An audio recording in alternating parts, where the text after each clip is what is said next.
Always Irish Show. Always Irish Show. Sometimes it's good to just yell about football. What are you doing? Don't do this to me, Harry.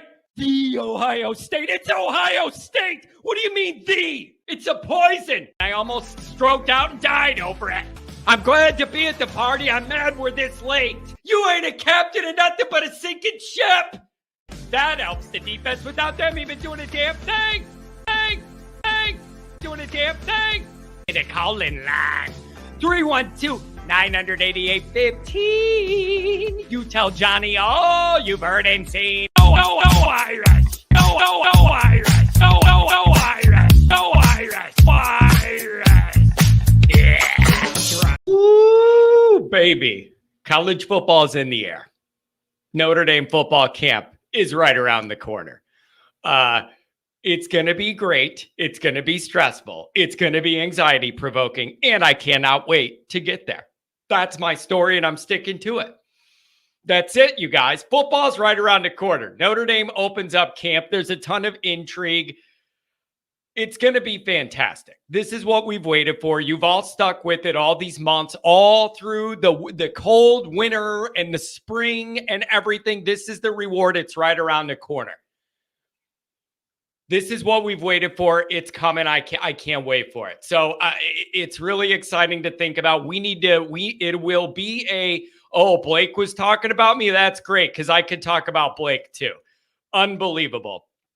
Adam, text me and let me know what he's saying about me because I got something for Blake coming up too. I got a short for him.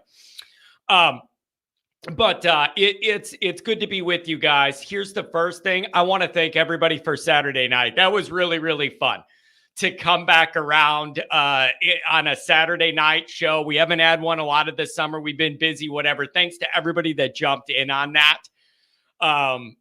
Mark with glasses, the stress I get following recruiting causes him some gastrointestinal issues. Oh, I've been there, buddy. I've been there. My stomach's like a big keg drum by now from this stress. But really, I want to thank everybody for Saturday night. That was a lot of fun. And it's a totally different crowd. It's a totally different crowd when you get into the night show and you have a different mix of people and some of them are drinking, whatever. You never know what you're going to get. We had the one caller that's never called before that just lit the whole thing up and his energy was out of control and he just went nuts. That's what these shows are for. You never quite know what you're going to get. So here's the deal. We got Mike Singer on the line from Blue and Gold. And usually I make him wait because I don't see his call. It's like at the bottom of the screen or whatever. I see him waiting. I'm going to do the introduction. We're going to bring Singer on first thing and let him have his piece and then he could go on with his day. So we're going to do that. Let me get through the introduction. We're going to bring Singer in. Everything I was going to do will get bumped down a little bit. And then we'll go from there. So Steven says, my wife Heather donated Saturday night. You got her hooked. I appreciate that. It was it's a really good community and it's really healthy and there's a good mix of people. It's really it's awesome. It's one of my favorite things about this whole this whole show. That caller made my day, Jen. Yeah, you just never know what you're going to get. That's what the call-in line's for. You just never know what personality you're going to get. And whenever I see there's no call history, you just don't know where it's going to go. You just don't know where it could go. Blyberg, that's a very good point. As always, you can find the program on YouTube. Do it. Subscribe if you haven't yet. Appreciate it very much. Give the video a thumbs up. That helps Yanni Boy out as well. Notifications on that way you're alerted every time a new episode drops. I know you don't want to miss it. Twitter, search bar Always Irish or at Always Irishing. Emails alwaysirishnd@gmail.com. Audio only anywhere you want it. You can get it if you don't want to see my face. Nobody going to blame you for that one. I don't want to see my face. You know how often I got to look at my own face doing content every week? It's a nightmare. The call-in lines, 312-988-15. Call Cousin Johnny up. Tell him all you've heard and seen, okay? How about patreon.com/Always Irish. It's the former captain. He's the leading tackler. It's Mike Goolsby and myself breaking it all down. Thanks to everybody that's over there. We have a good time. And we'll ramp it up for we're gonna ramp it up for camp and as we get into this season here. Sly Fox there, the philosophizer of the chat. I just love it. He drops little things in all the time that make you think a little different, and he knows what he's doing. And it's a beautiful thing. Yeah, everybody giving Pat a hard time about his cowboy boots. The guy grew up in the shadow of Midway Airport, and then now he's rocking cowboy boots and yeehawing through town. I appreciated that discussion. That was fun for me Saturday too. We got a couple other callers. We're going to get to you as soon as we can. We'll bring up a Notre Dame recruiting expert here, Michael Singer, to start our morning. Maybe he had Taco Bell breakfast here to get his energy up. I don't know. Michael Singer, welcome to the show. Good morning, my friend. John, I wish I had Taco Bell breakfast today, man. I wish. That's a rough start for your intestines. That's a rough start, buddy. Dude, Taco Bell breakfast is good. If you know, you know. If you know, you know. I guess. John, how are you this morning? Mike, I don't know, man. I'm starting to get my little some Notre Dame anxiety here. And I think the last few weeks of recruiting is stressing some people out. And we could debate all day if the level of which is justified or overdone or overblown or whatever, as far as the anxiety level people feel right now or the vulnerability. And Mike, here's where I'm at. I think the best thing that could happen for everybody in this niche right now, fans, media, everybody, is to get into camp. I really do. I think to get some actual football, get some guys running around. I think that's going to be the healthiest thing for all of us, to actually start looking at this football. And so I'm excited to get into that. What do you think about all this? Dude, I mean, following recruiting is just not for the faint of heart. I mean, it is what it is. Look, here's the thing. People are losing their damn minds about, the Meadows thing. And it's like, people think it's so reactionary, John, because in my Twitter mentions, everyone's just like, now we're talking about, why did Chancey Stuckey get fired? Why, what's going on with the receivers? Should Mike Brown get fired? I'm just like, it's so reactionary and overreactionary to like what's happening in a 2-week period or 3-week period. Like, let's look at the entire recruiting cycle. Like, people are so upset about this class and, we can never win these big recruiting battles. Do we want to talk about Deuce Knight? The kid's literally tweeting, "It's not over," with the shamrock emoji, talking about how they're going to keep going after Derek Meadows. Does that sound like a kid who's not bought in with Notre Dame? What about like Dallas Golden and Mark Zachary, 2 top 100 level corners? When was the last time Notre Dame has had 2 elite corners committed? What about beating out Michigan and Penn State for Jadon Blair? You just go down. I mean, Will Black is a 5-star. Chris Burgess. Do you remember Chris Burgess, the defensive end from Chicago? Do you remember his recruitment back in January, Darren? Excuse me. Sorry. Yeah. I talked to Darren Listen. Burgess so much. John, do you remember that one? Mike, here's the problem. I agree with what you're saying. No, you didn't answer my question. Chris Burgess, 2 days before he announced, we all thought he was going to Michigan or Ohio State. He ends up at Notre Dame. That was one of those last-second drama battles at Notre Dame. Okay, we but don't remember Mike, how does done for me lately? Let's talk about the entire class. How does that make any of us feel better about 15, 20 years of not having a good enough wide receiver situation? None of that's going to make anybody in this fan base feel better that you don't have what you need out there. Like, that's all. Receiver recruiting is not. It's not good right now. I don't know what to tell you about okay, that. It's not very good. Let me tell you this. Here's where I'm at with this. Here's why I'm a little frustrated. For the first time in a very, very long time, only a few short weeks ago, Notre Dame was sitting in a position where I felt like they were really, really close to building a well-rounded class that you could really love, almost top to bottom, ranging all different positions, offensive and defensive. And you could see the light at the end of the tunnel, the rounding out a full bore, really good, well-rounded class everybody loved.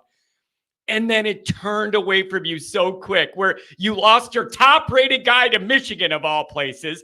Then all those wide receivers turned against you. And then the other thing is, Mike, I don't know your connections, but I had people telling me one or both of those linebackers were ready to commit. John, record a show celebrating these guys after their visits. It's going to be Notre Dame.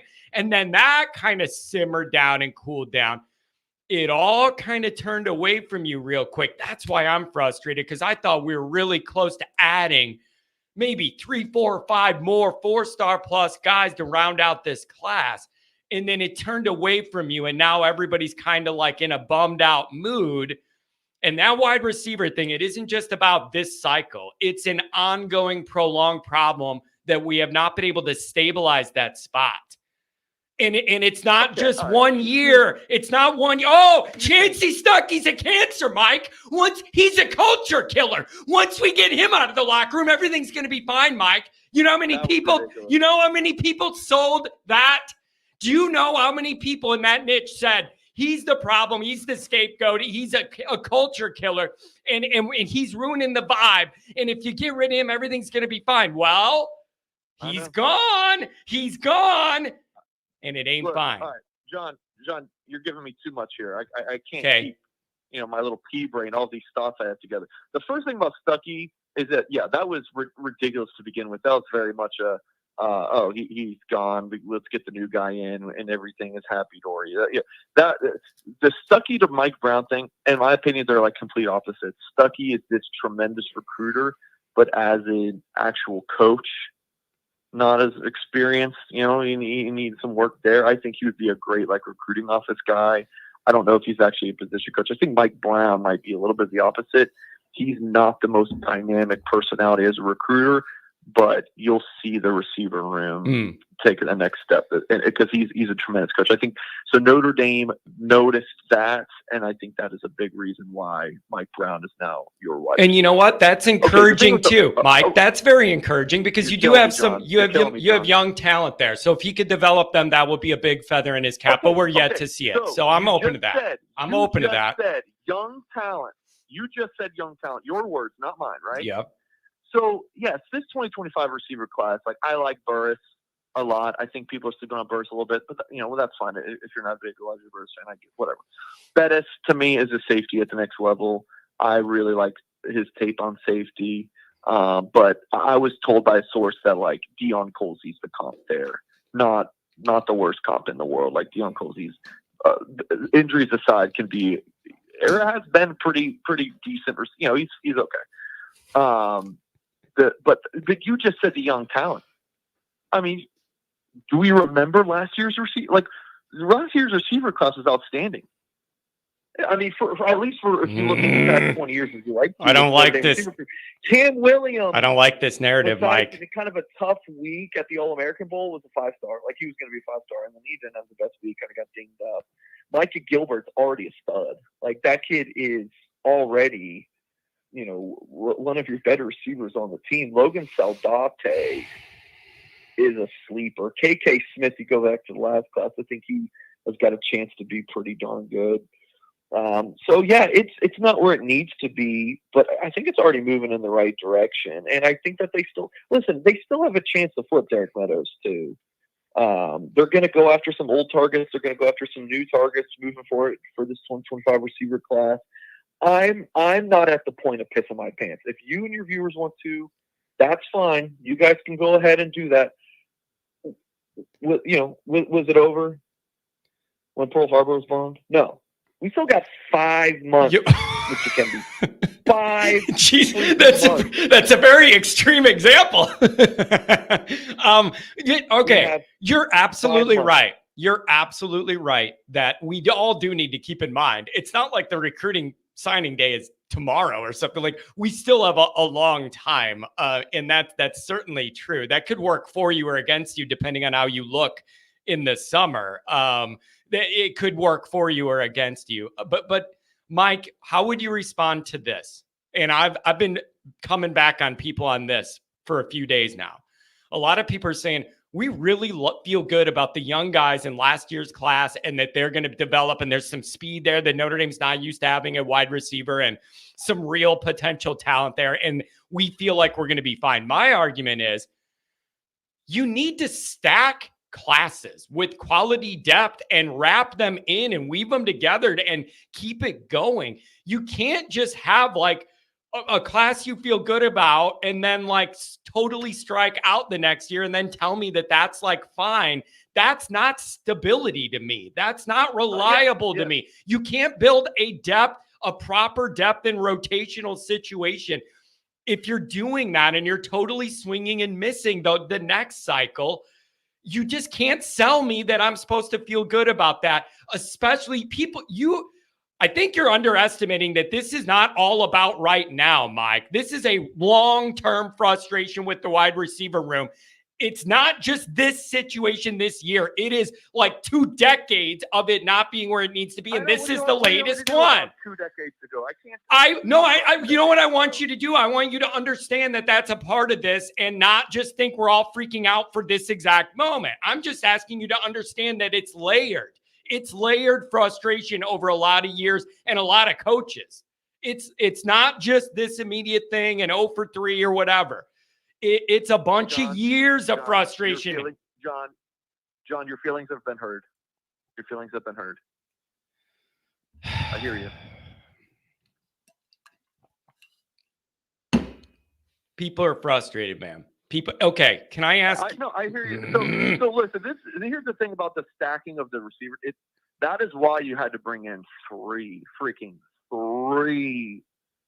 1-year rentals at receivers, because some of the colossal, the Tobias Merriweathers, the Flores, the Braylon James, which on paper, if you just look at on paper, the rankings, the offer list, those were 3 really good gets, just flops for one reason or another. Your boy Gouldsby was a huge fan of Braylon James, makes it a semester at Notre Dame. So that's why you had to bring in these guys, your Mitchell, your Collins, your Harrison. So, no, I'm totally with you. They got to continue to stack. But I do think the 2024 class is a step forward. And, if they end the class with, the guys they have right now and then another 3-star type guy, that is what you're subtweeting me about. Oh, I saw that. And I told you to at me next time, and you didn't even answer that. Hey, whoa. That was not directed at any individual person. No, you know who it's directed to? It's directed to the next guy in the industry that tries to sell people on a guy we all know isn't good enough, but they need to do it to be like, feel like you need to do it. It's not necessarily to you. It's to whoever the next group is that does that. It may be you. It may be somebody else, but everybody's sick of it. Everybody's sick of it. Here's the difference between me and you, John. You're subtweeting me, and I'm calling into your show. I'm a man. I'm calling in. I'm reading the chat. Bleberg is good about. Next time I see Bleberg in my chat, that guy's getting banned for all the shit he's talking. Sorry for cussing, but listen, I'm calling in. I'm saying, hey, I'll talk to you directly. And John Kennedy's out here subtweeting me. That's the difference. Wait, I don't know what subtweeting means. What does that mean? Subtweeting means you're What do you mean? If it was directed to you, I would have added you. If it was directed to you, I would have added it to you. Should have, John. But it wasn't about you. Don't make it about you, Mikey. Not everything's about you. I don't know. Not everything's about you. There's a lot of people in this industry I don't like that don't like me. You're not on that list, Mike. Quote unquote Mike. Experts. There's a lot of people in this niche. Like it was towards me. Well, get over yourself. There's a lot of people in this niche that don't like me, that I don't like, Mike, that I might have been thinking of. Hey, I like you. That's what I'm saying. You just say earlier. That's what I'm saying. You say earlier, you said you had somebody telling you about the linebackers and how they were committing soon. Yeah. Do you remember saying that earlier? Yes, I did. Okay. I don't know where you were hearing that from. Maybe it's some of these like 3 people, speaking of subtweeting, some of these like 3 people who are trying to get some Twitter clout by tweeting out some cute little gifs to, get fans riled up at their commitment. I don't know if you're talking to those people, but Owusu Boateng, he was maybe going to commit, but I never really bought it. It was always going to be in the season. So that one is still a battle. And then Madden Fremo is likely in August, maybe at the end of this month, but probably more likely in August. And I still like Notre Dame there for what it's worth. He just needed to take more time. So the linebacker position still seems to be in an okay spot. Yeah. But I really do mean that, Mike. I actually like you. So think about where my brain's at, where there's a lot of people that don't care for me and I don't care for them in this niche. That's where my mind was going, buddy. So I mean, I have nothing against you. I know, but I'm just telling you. Okay, can I ask you a real, genuine question here with no sarcasm and see if you could make me feel better about it? And it's been bothering me all weekend, Mike. I really genuinely I probably won't be able to. No, you may. Ahead. You really may. And I want to throw this at you and see if you can help me with it, okay? It's one thing to be struggling to land these wide receivers right now, okay? And not be able to land them, and it's frustrating. Here's what I want to ask. Mike, I'm having trouble figuring out what the plan was. Because when I hear, and maybe the information that's coming out is not accurate, but when I hear Notre Dame ended up like not pushing that hard for Tanook Hines and pulling off. You had a guy that you were recruiting that didn't even want to play on that side of the ball. You had a top 100 kid in the state. You didn't appear you were that interested, and then he leaves. And then you have one guy you love, and he commits to your old coach. And then where do you pivot after that? Like, I'm struggling to even understand what the plan was, not even the result of it. I'm struggling to even understand what the plan was. Because to me, who are you, Notre Dame, cooling your jets on, guys, when you have no other good pivots? Who do we think we are? Yeah. So I don't even see, forget the results. I don't even see the plan. What's the plan? Yeah. So going into June, there's 4 big receiver targets. You just hit on 3 of them, and then there was the kid who ended up committed to Washington, Dylan Robinson. Yeah. And the thought was to take 2, potentially 3 of the 4, and of course now it's 0 of the 4. Well, yeah. Now there's a couple things, like there is what the recruiting websites rank the kids. That always does not line up with what the actual coaching staff thinks. So that's one side of it. This EA College Football 25 game just came out, and when you're playing as a team, it's just numbers on a screen. It's what their speed and what you can do from on the field. That's kind of how you recruit, and that's not how real life works. So there's other things in play, like academics and cultural fit. So some of that is definitely a part of cooling, not cooling, that kind of thing. John Anthony Hall is an interesting one. I think like him, and there's a kid named Cooper Perry who's committed to Oregon. I think in hindsight they would say, man, we should have or whatnot, or Perry's case shouldn't have cooled on him. But that's kind of in hindsight. I'm sure they would like to have those things over. So it's twofold, John. There is one, just a mistake. You learn from it. They definitely have made mistakes.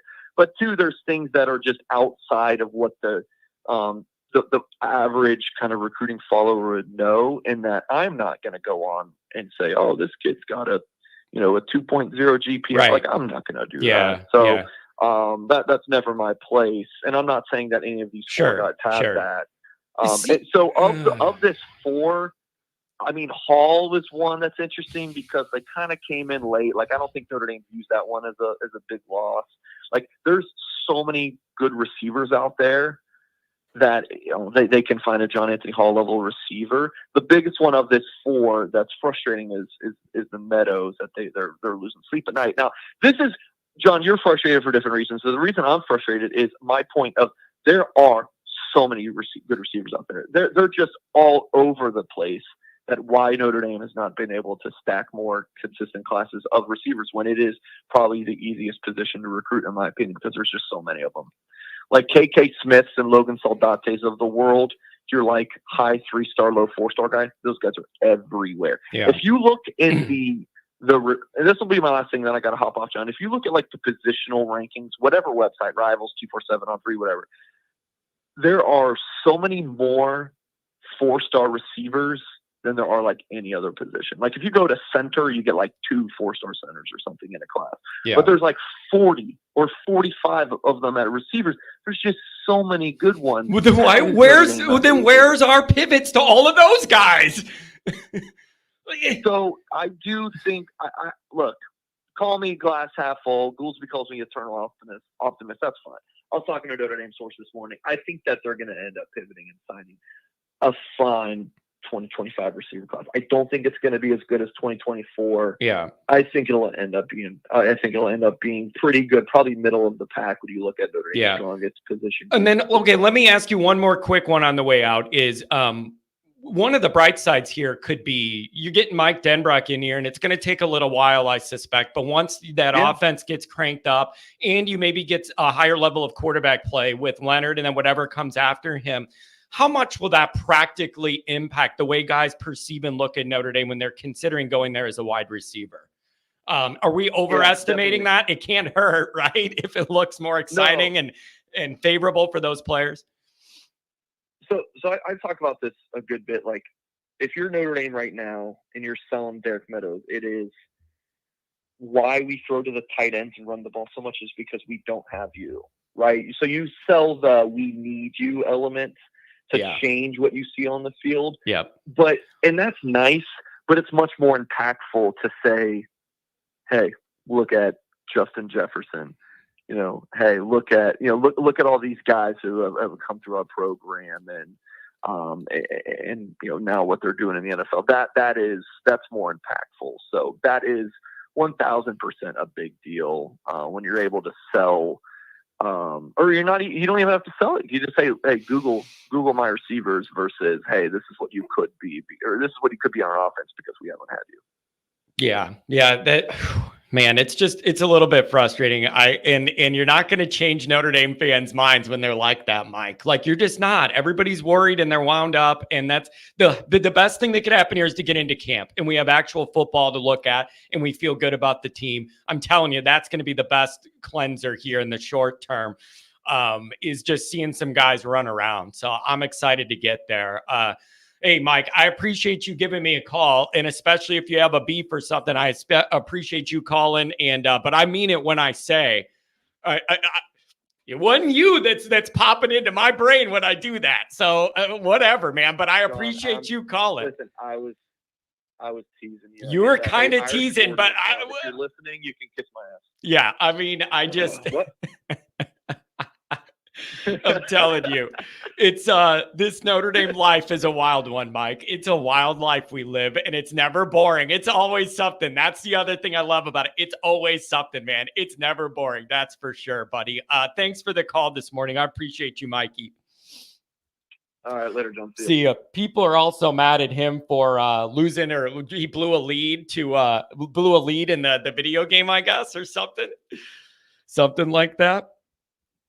Oh man, that was a good start to the week. I gotta say, I like that. Oh man, let's keep it rolling. We got some calls now following that one up. 815, and then I got Barry White on line 2 coming up next. What's going on, 815? How's it going, man? Been a long time. How are you? Yeah, it's going okay, man. I see you on Twitter doing a lot of your recruiting coverage and your kind of hits on that. What do you think about all this? Either that discussion I just had with one of our recruiting guys in the niche, or just your own thoughts wherever you want to go, buddy. Yeah, so I mean, I've talked to Singer a few times myself about this stuff, and I think when you have guys that are national recruiting guys like Singer and guys like Loy and stuff, I think a lot of times they look at it from a recruiting standpoint, not from a fan standpoint. Which isn't wrong. That's their job. That's what they get paid to do, is look at it from a recruiting. That's what they get paid to do. Yeah. But a lot of these guys didn't grow up Notre Dame fans, so to speak. So I think of how we feel as fans, it's a little different. I agree. And I think two things can be true. I think what Mike said is completely fair and also true. But I think it's also fair to say that Mike Brown just went 0 for 3 in the month of July on your top 3 receiving targets. And that's not acceptable. I don't care if you're at Troy University, you're at Division II school, or you're at Notre Dame. You have guys on your list that you go out and recruit, and you rank them for a reason. You lose out on all three, there's no way you can spin it, but that's just a bad look. You lost a kid to Washington because, okay, yeah, he wanted to play defense, whatever, but that's your job as a receivers coach to sell that kid on, why would you want to go play defense? We can turn you into an elite receiver. You lose a guy to USC that you could have got. You lose Meadows, who we can sit up here and say, yeah, the receivers are the easiest position to replace, but how many of those receivers are Derek Meadows? Yeah. So then you run into an issue where what's your way out of this, man? Like there's the continuity argument. What are you going to do? Fire a wide receiver coach every single year and try and start over until one clicks? Like, it's really, really hard to maneuver your way out of this. And so I don't know, man. I know I'm dramatic about everything, and that's kind of like, how I made my way on YouTube and all that. I don't know what the reality is. And you know what else I struggle with? I wanted to mention this singer, but he's got a busy day ahead of him. We don't have all day. Here's the other thing I've been thinking about. It's very easy to put everything in one bucket and be like, oh, it's NIL, or the offense has been boring and receivers don't want to play in it, or whatever. I don't know the details of each one of these individual receivers and what didn't go Notre Dame's way in that relationship or that negotiation or whatever it is with that family and their entourage. I don't know that. And that makes it hard for me to generalize too. At the end of the day, you didn't get any of them. That's the result. But I'm also hesitant to be like, I know why it's this reason or whatever. And so we need to be careful about that, because do I know that NIL was a problem with all these guys? No, I don't know that. So that makes me a little uncomfortable too, painting with a broad brush, because I don't fully know those dynamics of the relationships. Yeah, and I'll tell people right now, I mean, from what I know, Meadows, it wasn't an NIL thing. Meadows just simply picked LSU over Notre Dame. And I mean, can you blame a kid that's a 5-star receiver? His goal is to go to the NFL, that he would prefer to go somewhere where LSU just put 2 3-star receivers in the first round of the NFL draft last year, and Notre Dame hasn't had a receiver drafted since 2021. I can't blame a kid for that. But yeah, you should still get your job. That's your job as Mike Brown, is to get those kids. Your job to sell them. And you know what drives me more crazy about it is the fact that we had Chancey Stuckey, who he had flaws of his own. He was an elite level recruiter at the receiver position. Now, you could argue he wasn't good at noticing talent or being a talent evaluator, and he wasn't very good at being a receivers coach, but he knew how to create relationships with these kids. And I understand that we hired Mike Brown not to be a recruiter, but to develop, which he has a track record of. But now that you have the rules are gone and you have an unlimited amount of coaching staff members on the coaching staff, I think to fix this issue, if Mike Brown's not going to get the job done recruiting, you bring in somebody just for their only job is to go out there and create these relationships with these kids. And you put them up in the recruiting department, give them whatever they want, and then Mike Brown can just focus on developing, because if he's not going to get the job done, you got to bring in somebody that can. I don't know if you fire him, because you're not going to fire somebody after the first year. But I know Freeman's pretty ticked off, because I know when he got the job, his whole thing was, I want coaches that are going to grind and are going to recruit just like me. So, okay, so now, wait a second. Wait, let's be fair here. And I saw this in the chat as well. If we're going to go down that path, Freeman got hired. He had no body of work on the field as a head coach. Freeman got hired because of his relationship building and the recruiting. And he's the one who got on the podium and said, I am the lead recruiter in every one of these recruits' relationships.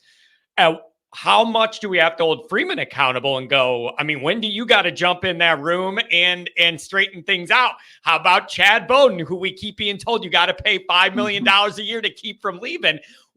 Those are your top 2 guys in this whole recruiting operation.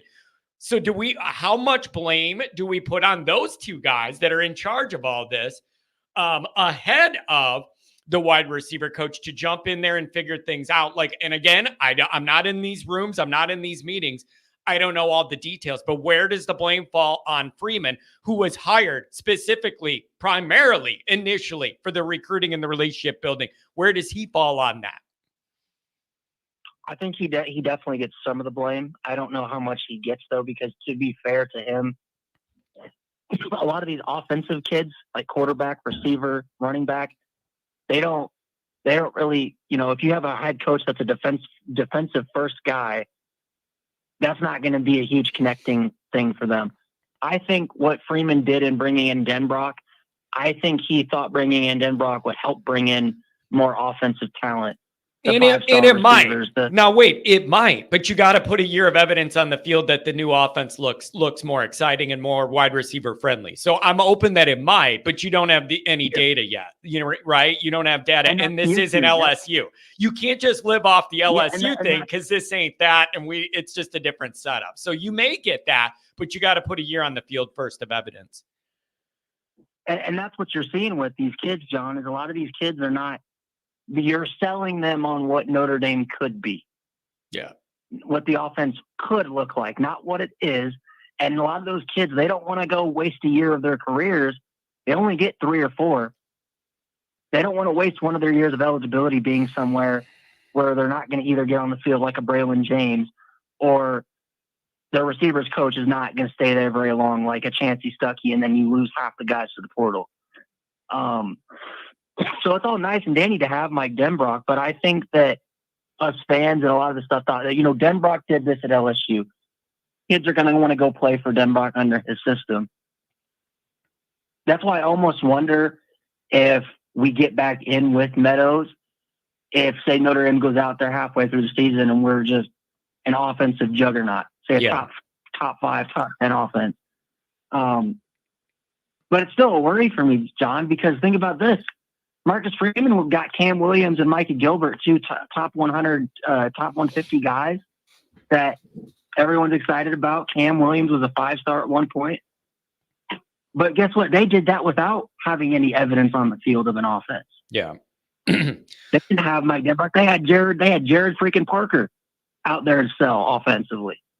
Yeah. And Tommy Reese to sell offensively. And they were able to recruit receiver better than they have this year. I don't know, man. What doesn't make sense. It's not over. We have a long time to go. Here's the other thing we got to be careful of, and this came up on the Saturday night show too. I mean, you're gonna have Denbrock in here. It might take a little while for that offense to find its groove and look the way we all want it to. It is not. I think Pat was bringing it up too on the Saturday night show. It is not going to be an automatic instant thing when you have a brand new offensive line with a lot of moving parts, in an unproven wide receiver situation, a new quarterback that was out all spring with injury, in a new OC. It could take a while for that thing to look the way we want it to. Denbrock is not an instant magic wand where everything's going to look great right away. There's going to be an adjustment there too. So I don't know, man. It's like 20 years of wide receiver frustration, man. People just feel down and out. Notre Dame's in it for a good receiver. Don't get him is like rinse and repeat times 100. And that's the thing where, like, I respect Singer and his role in this niche. But like you said, he has not been a Notre Dame fan who's lost so many of these battles over all of our lifetimes. It just kind of beats you down over time. And it's not his fault. It's just not his life that he lived. But I was trying to get him to understand, man, how many losses can you take in this area where you just get beat down over the years and it's loss. Get your hopes up. Loss. Like it just beats you down. And that has been all of our existences. Now, here and there are these bright spots. There's a Golden Tate, a Will Fuller, a Mike Floyd, whatever. You're going to have these bright spots, but nothing that is consistent enough over time that it's a winning unit overall. You have these little flashes here and there for these years. Nothing that is consistent that weaves together long-term stability and high-level production. That's the problem. Yeah, you know how crazy it is for a blue blood program, because that's what Notre Dame is. Yeah, I know. Nobody the wants last time we Nobody wants to put on that gold helmet and catch passes at Notre Dame. No, seriously. Nobody wants to put on that gold helmet, run out of that tunnel in the shadow of touchdown Jesus and catch passes. Dude, it shows you something's wrong with what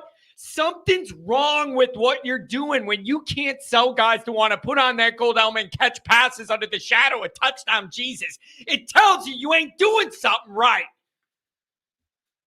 Yeah, John, at what point do you say to these kids, okay, we understand you haven't seen us have an explosive offense in a long time, right? But we're freaking Notre Dame. We are the Notre Dame Fighting Irish. We're not Wisconsin. Or not Wisconsin. We're not Washington. We should not be losing kids to Washington. Okay?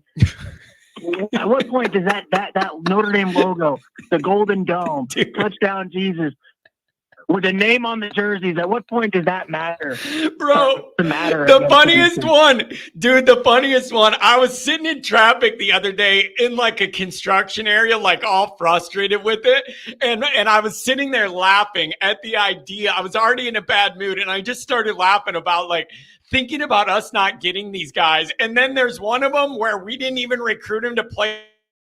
Wants to play. I'm like, dude, how far away from we are from proper recruiting when we're trying to get a guy to play offense? He doesn't even want to play offense. He wants to play defense. I'm just like, bro, what am I missing here? It's like, it's going to be really hard to get that guy to come here when he doesn't want to play the side of the ball that you want him to play. Oh, yeah, and God. You wasted resources. You wasted months of resources you could have been putting into other kids. Oh, my God. At the receiver position. Dude, the fact that John Anthony Hall, he wasn't a very highly rated kid when we first offered him, but you have kids in your backyard that you don't offer or you do offer, and then you cool on them because they're from Indiana. Like, let's be real. Like, you can go down the list on the recruiting rankings right now.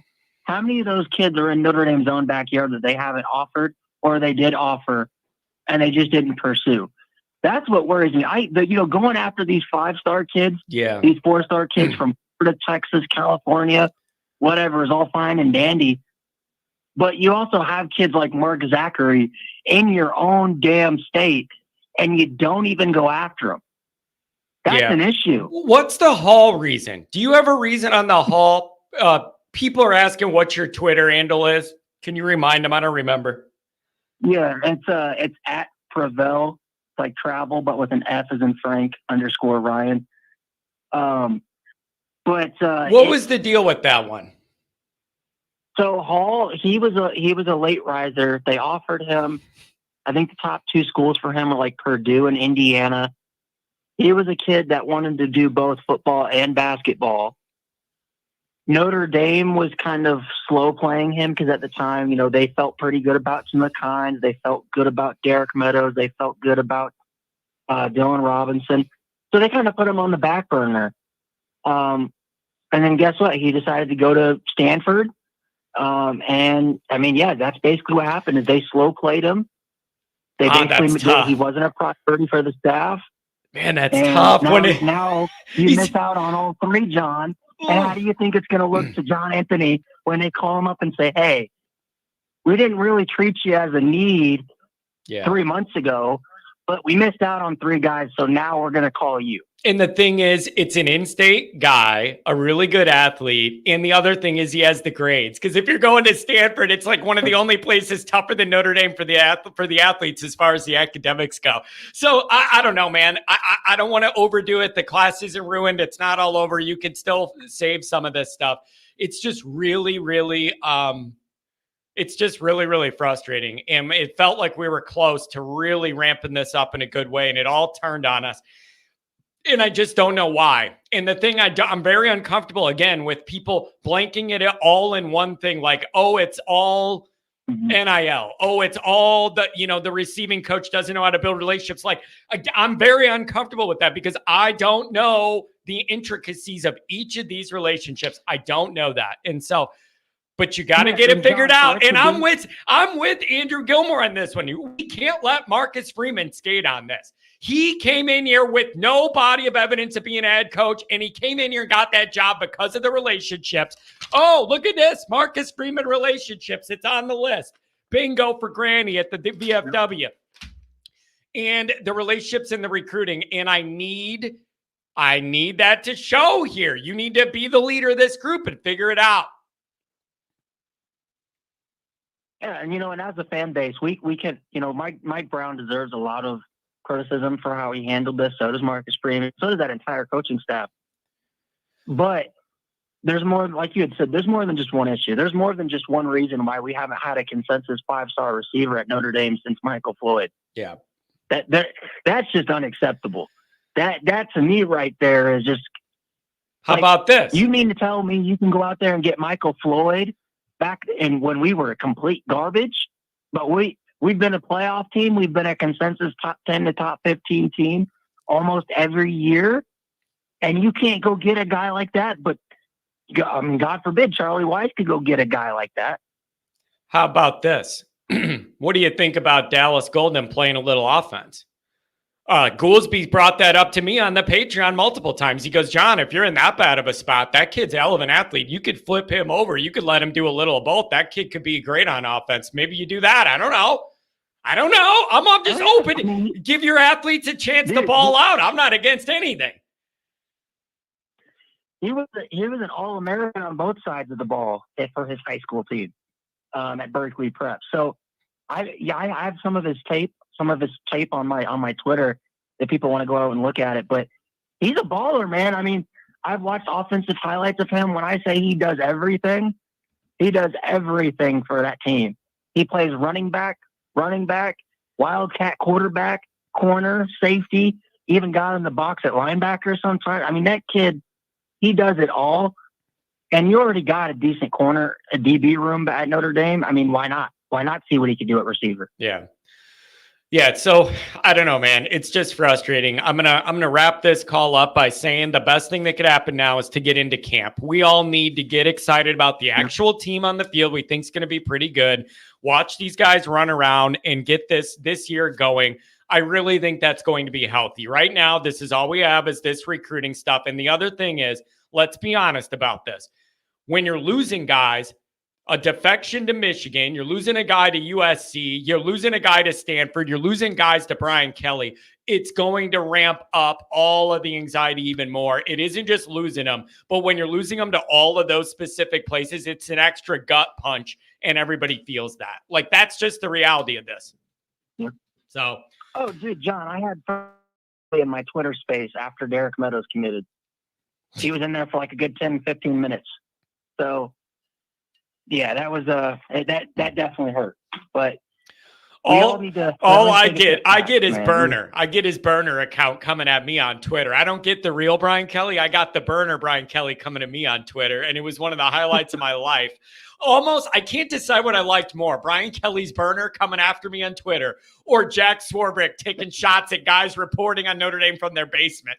I don't know which I'm more happy about. It made me so happy when Swarbrick was like, you know what the problem is? All these people that think they know what's going on reporting on Notre Dame from their basements. I was like, dude, I made it.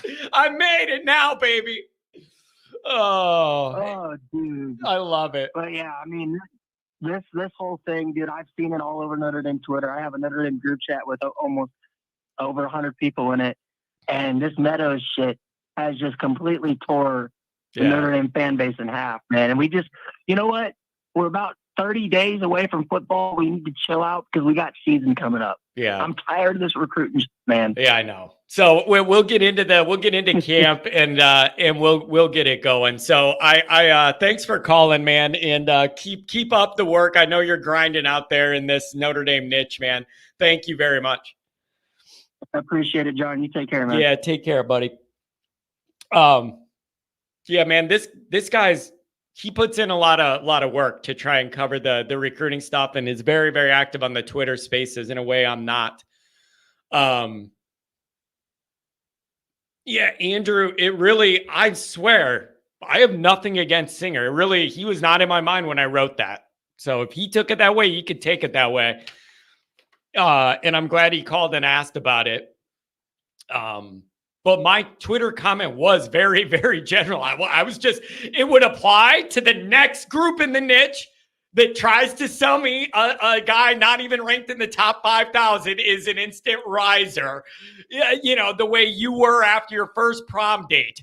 And you're a big time riser out of nowhere and everything's going to be great. Like, I'm not having it. I ain't in that mood.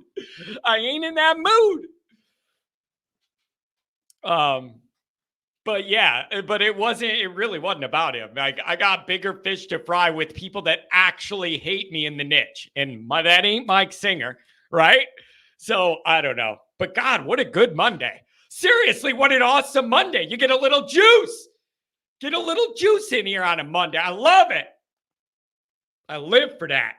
I love it. Bruce and his golden pipes. What's going on, bro? What's going on, John? How you doing, man? Oh, I love that voice. Sing me a song. Bruce. Hey, man. I can't help you with the song, bro. I really appreciate you being here. And you know, I saw Singer. I had to bump him up as a master of the niche here and see what he thought about this. What's on your mind, man? We got camp coming up, recruiting frustrations. I want to know what your mind's like. And again, everybody, if you don't know it, Bruce is stuck. He's a Notre Dame guy stuck in SEC territory. It's rough sledding down there. It is. So I have a few points. Oh, first, I wanted to say, man, thanks again for coming on with me last week and doing that show. It was really good. Everybody, if you get a chance, check it out on the Format podcast. Real good show that John and I did together.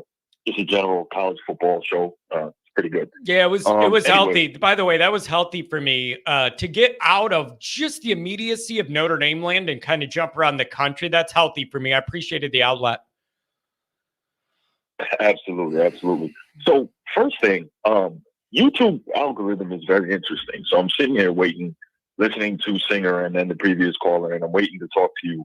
And up pops on my algorithm for the first time I've ever rewatched it, the Bush Push game.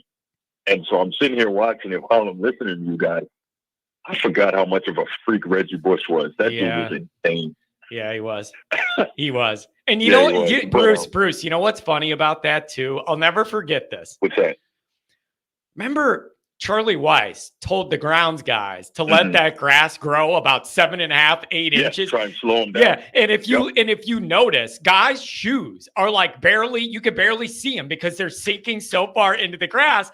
And I kind of liked it, but then I started thinking, well, if you're going to slow everybody down, and we're already way slower than him, isn't it all proportional to where everybody's slowed down, but he's faster than us? No, it was. So remember, he got that from the Patriots trying to slow down the Colts, right? So that's where he picked that up from. Yeah. And then secondly, it would work better in Notre Dame's favor because they were more a power run team as they have been ever since, as opposed to a team that was based on the elite I guess. Team. Yeah. You know, USC would run it, you know, that Thunder and Lightning duo they had, but they were more based on the elite speed on the outside. I can't believe you're bringing up Bush Push to me. Are you trying to make the rest of my hair fall out, Bruce? I'm going to need a wig. I'm really not. I'm going to need a wig. You're going to see me at the Miami, Ohio tailgate, and I'm going to have a wig, and I'm going to glue it to my head. Unbelievable. Unbelievable. Yeah. Whoa. So, all right. So moving past that, so here's the deal, right? I was listening to the last caller. Definitely respect his opinions. However, right, and again, always, this is the journalist in me coming out when I listen to the show. And you know, I'm a Notre Dame fan. I love Notre Dame. If I've missed 20 televised Notre Dame games since '93, that's a lot. I was watching Notre Dame when I was in Iraq. You know what I mean? On the Armed Forces Network. But the point I'm trying to make is, I really try to be objective now in terms of how I cover them, how I evaluate them, right? So obviously, fan is short for fanatic. We know fan is short for fanatic. But I think a lot of us in this space that are Notre Dame fans simply aren't being objective when we look at this recruiting / wide receiver thing. We have to understand that a big part of the wide receiver thing and why we are not getting those elite guys, outside of Ohio State, what northern team really gets elite wide receivers like that? Very few, right? Very few. Why? Because most of those guys come from down south. They don't want to come up there. They don't want to play in the cold.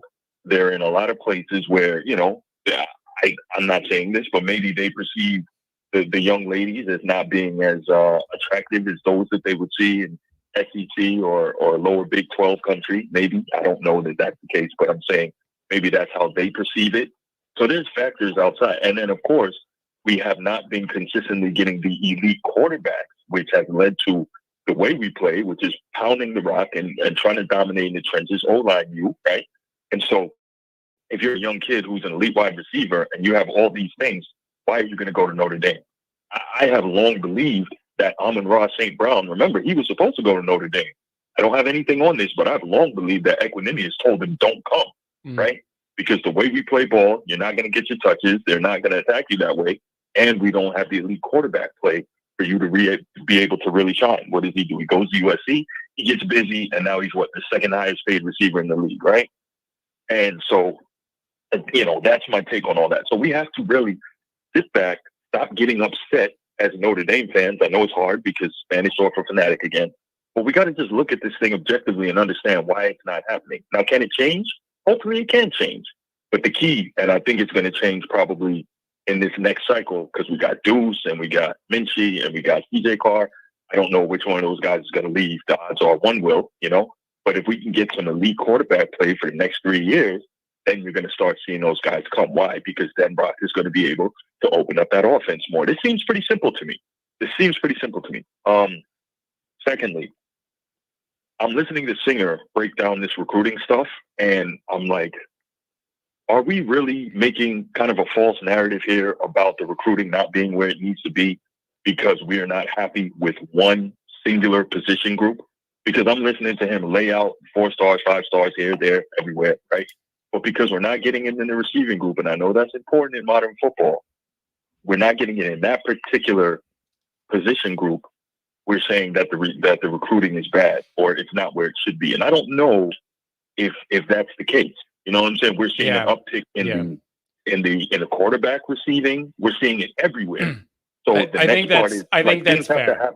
I think that's probably a fair argument. And I have tried amidst my frustration, and I mentioned this on the Saturday night show with Pat too. Even in my frustration about wide receivers specifically, I did try to go out of my way to mention overall, I do feel like the talent that's being recruited is getting more athletic and deeper, and there's more of it. And I do still feel like that arrow is pointing up.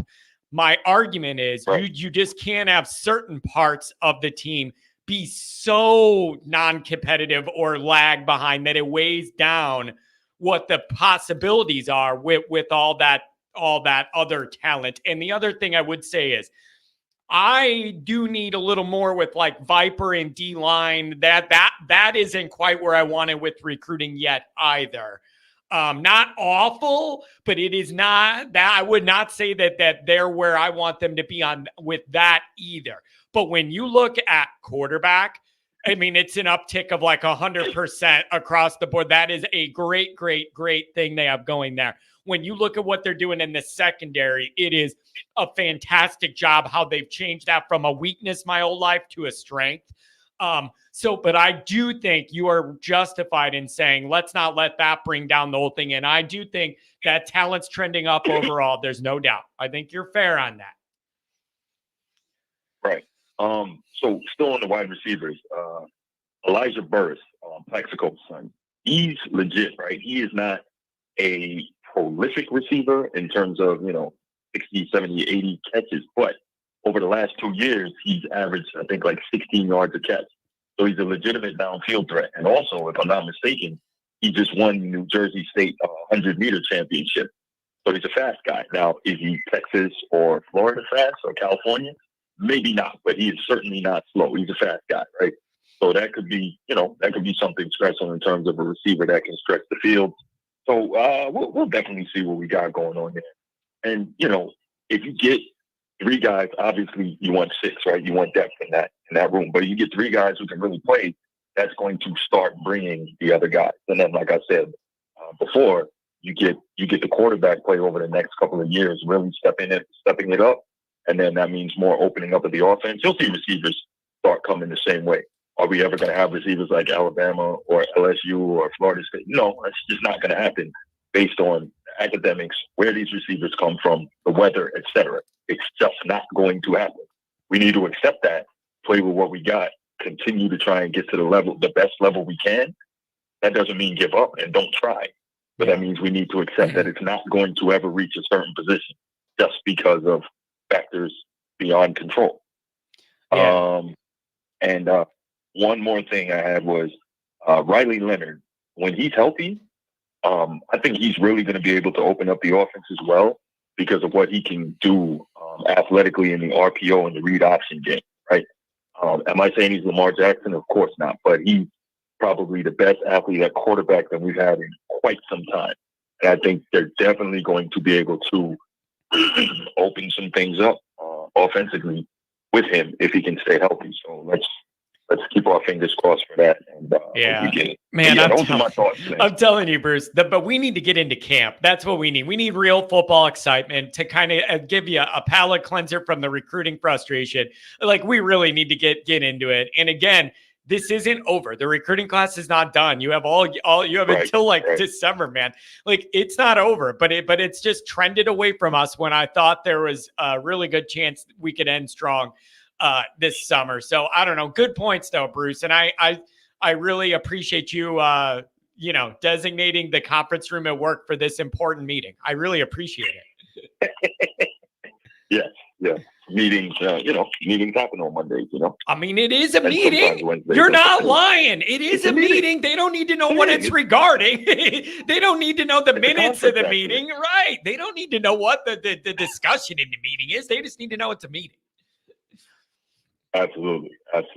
So yeah, that's what I got, John, man. Thanks so much for taking my call. No problem, man. Listening to me try to be objective and ruin fans. Yeah, I appreciate that. I appreciate that. And then the other thing is when we get close to the season, I'll hop on again. We'll talk about Notre Dame's camp on your show. Okay. Very nice. Very nice. Beautiful, man. I'll hold it down for us in old Jacktown there. All right, buddy. That's all I can do. There you go, man. Have a good week. Take care, Brucey. Good guy, man. Really, really good guy. He's one of the nicest guys I've ever met, man. He's nice. His family is nice. His kids are nice. Military guy, like just straight-laced, good family man. Like, I respect the hell out of that guy. I genuinely do. Irish Steel. Good morning, Irish faithful. Can't wait to see this iteration of the Denbrock offense at ND. Got to change the narrative with the wide receiver targets. Start the NFL pipeline. Here's the thing, man. It's like, I can kind of understand what Bruce is saying when he's like, outside of Ohio State, what Northern team is known for getting a lot of high-level wide receivers or whatever. Like, I totally get it, but it doesn't make me feel any better about it. Like, I can cognitively understand what he's saying and agree with it, but that doesn't mean that I accept it or I like it, right? Like, and it's like Notre Dame's been in Northern. They used to have really good wide receivers. Or like, if you really go back, like you used to have the Rocket getting behind people. You used to throw the ball to Timmy Brown. Like, I remember Ricky Waters running around catching passes. Whether you hand the ball to him or throw it to him, he could do anything. Like, I remember it. Yeah, even Michigan. It's not Ohio State's bulk, but they've had some guys. So I don't know. It's just, even if I could acknowledge that reality, it doesn't make me accept it. Like, acknowledging it doesn't make me like, be like, okay. Or like that it always has to be that way. I don't know. 773, you're talking to me. What's going on? Hey, buddy. What's going on? Oh, hey, listen, man. John, a lot of excitement on a Monday. Yeah. This is a great show. Great show. I love talking about recruiting. The first I want to talk about the receiver thing, and they won't come to Notre Dame because of the weather. There may be some truth to that. I don't know how kids are today. When me and my brothers got recruited back in the 80s and 90s, we were from the Midwest, so I don't know how the kids from Texas think as far as, like, I'm not going up there. But My brother played at Purdue, who had Joe Tiller, who came from Wyoming, who changed college football's passing game with the 4 receiver sets and 2 tight ends, brought in Drew Brees, and they had receivers all over the place. They led the country in passing yards every year, and that was right down the street at Purdue. Now, they didn't keep it up, but Joe Tiller left. So, different coaches came in, different philosophy came in. But right down the street at Purdue, they were throwing the ball. My brother said it was like, we don't even run the ball. We throw the ball on every play. The receivers will come calling the office. Can I come? Do you got a scholarship for me? So, I mean, you can get these guys but you have to give them something. You have to show them something. Yeah. Singer, I think the singer, yeah. Well, obviously he must be getting paid by somebody to do his job, because everything is like, well, it'll be okay, and this will be this, and this will be this, and this. What he should do, what would be nice if he do, is don't tell us. We can see what's happening. Tell us why it's happening. We can see they're not getting that guy. And you know what? I hear like, man, but you could shake the tree and get 3 stars out all day, John. Well, of course, everybody could shake the tree and get 3 stars out. But we have to find out, and people want to call in and say, well, Marcus isn't good. Marcus, knowing what I know about football, okay, first of all, it takes 5. The reason why they give head coaches 5 years is because they don't expect them to turn a program around till 5 years. They want that first recruiting class to become seniors, so that they can go to the coach and say, you have all your guys, why isn't it working? Or we're going to give you an extension. You know what you're doing, we're going to do that. So, I mean, even this year, whether he goes 11-1, 12-0, it's going to get even better when he gets 2 years from now. It's going to be better. Wait till Carr gets in there. Carr or Deuce. I'm not even going to look at Notre Dame and judge Marcus till Carr and Deuce are at quarterback. Those are his guys.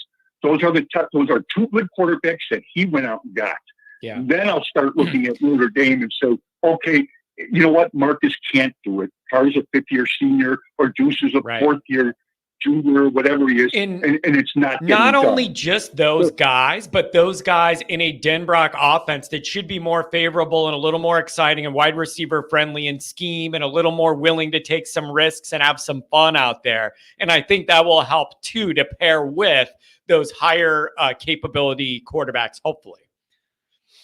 Yes, having Denbrock there was a lifesaver, because Marcus's hands were tied. I mean, I don't know Parker, and I'm sure he's a great guy and everything. But when you get told, well, just use him as your offensive coordinator, well, you're not giving the guy a chance. Yeah. You're not even giving me a chance. This guy's never been an offensive coordinator. Let me go get a real offensive coordinator that can talk to receivers, sit down in a room and talk to receivers, and they're like, wow, this guy knows everything. I want to play for this guy. And that's the kind of guy Denbrock. What's great about Denbrock is he had the 2 receivers down at LSU. Now, I'm surprised, because he had those 2 guys. One won the Blitnikoff, who's the best receiver in the country. Because he had those 2 guys, I'm surprised that he wasn't able to pull in one of these receivers. I thought for sure one of the receivers would look at his work at LSU and say, I want to be with that guy. So my thing here is, John, is why aren't they getting these guys? Why didn't they get the kid from Indiana? They grew up on him. But there was a 5-star receiver in Genoa, Illinois, who ended up going to Georgia.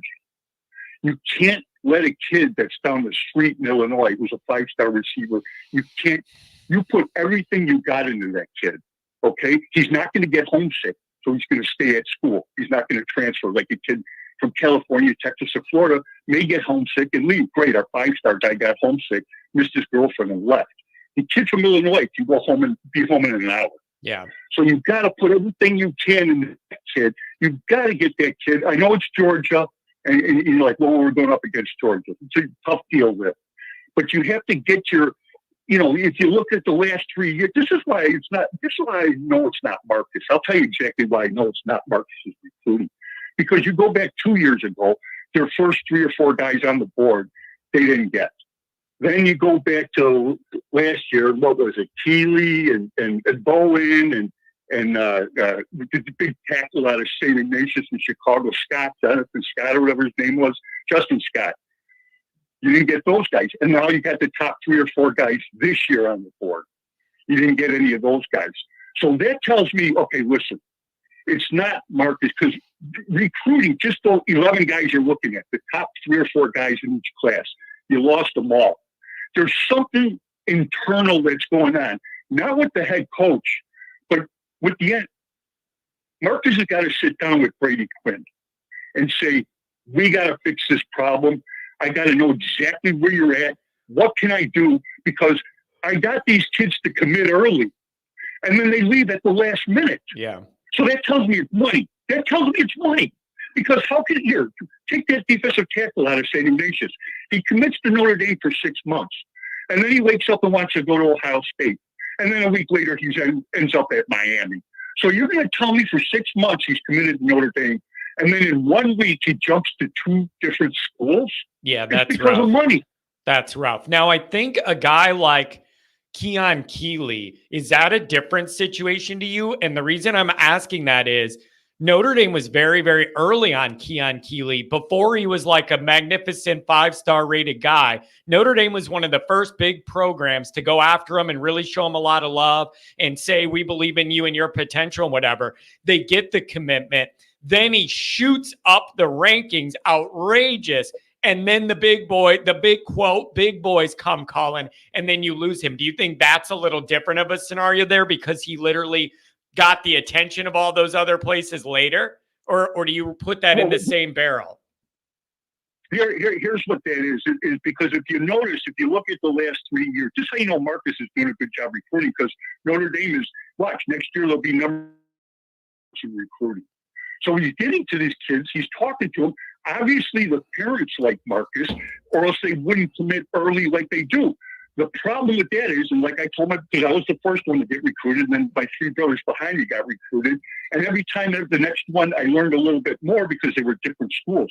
What's happening is Marcus is getting out so early that, like I told my brothers, listen, I know you want to go to Michigan, but if Iowa offers you a scholarship first, take it because Michigan may never show up.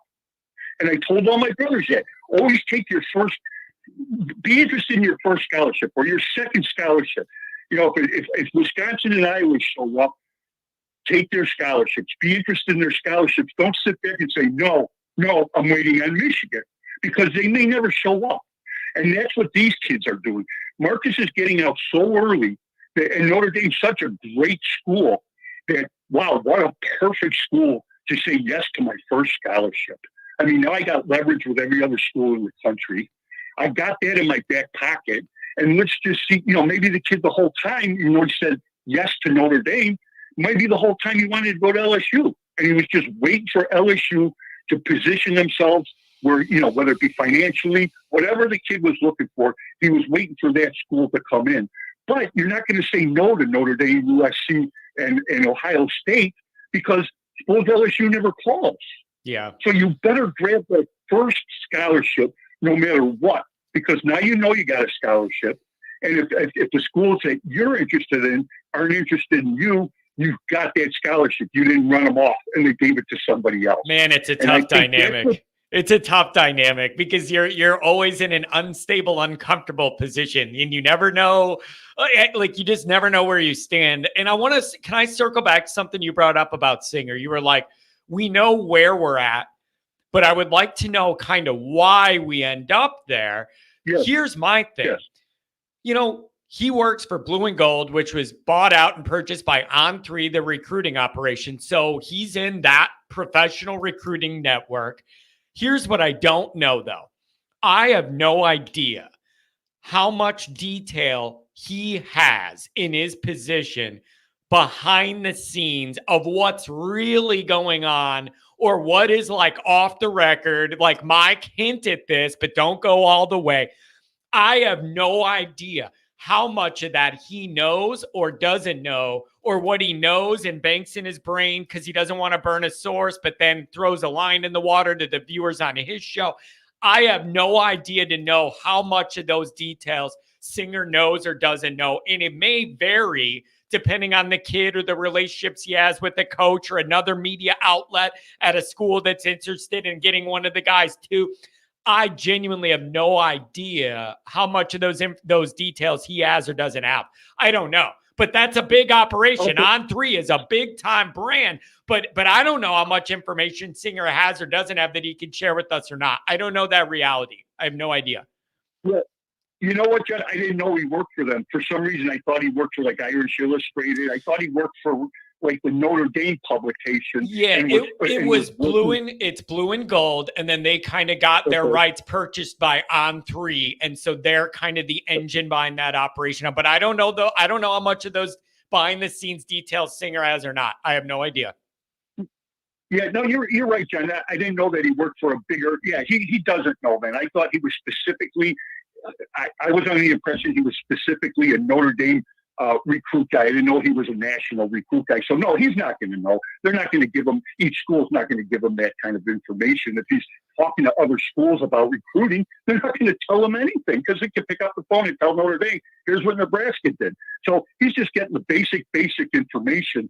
But you would like one of the reporters from Irish Illustrated, one of these guys, to go in there and have the balls to say, what are we doing that we're getting the top 3 or 4, our 5-star guys commit and then they decommit?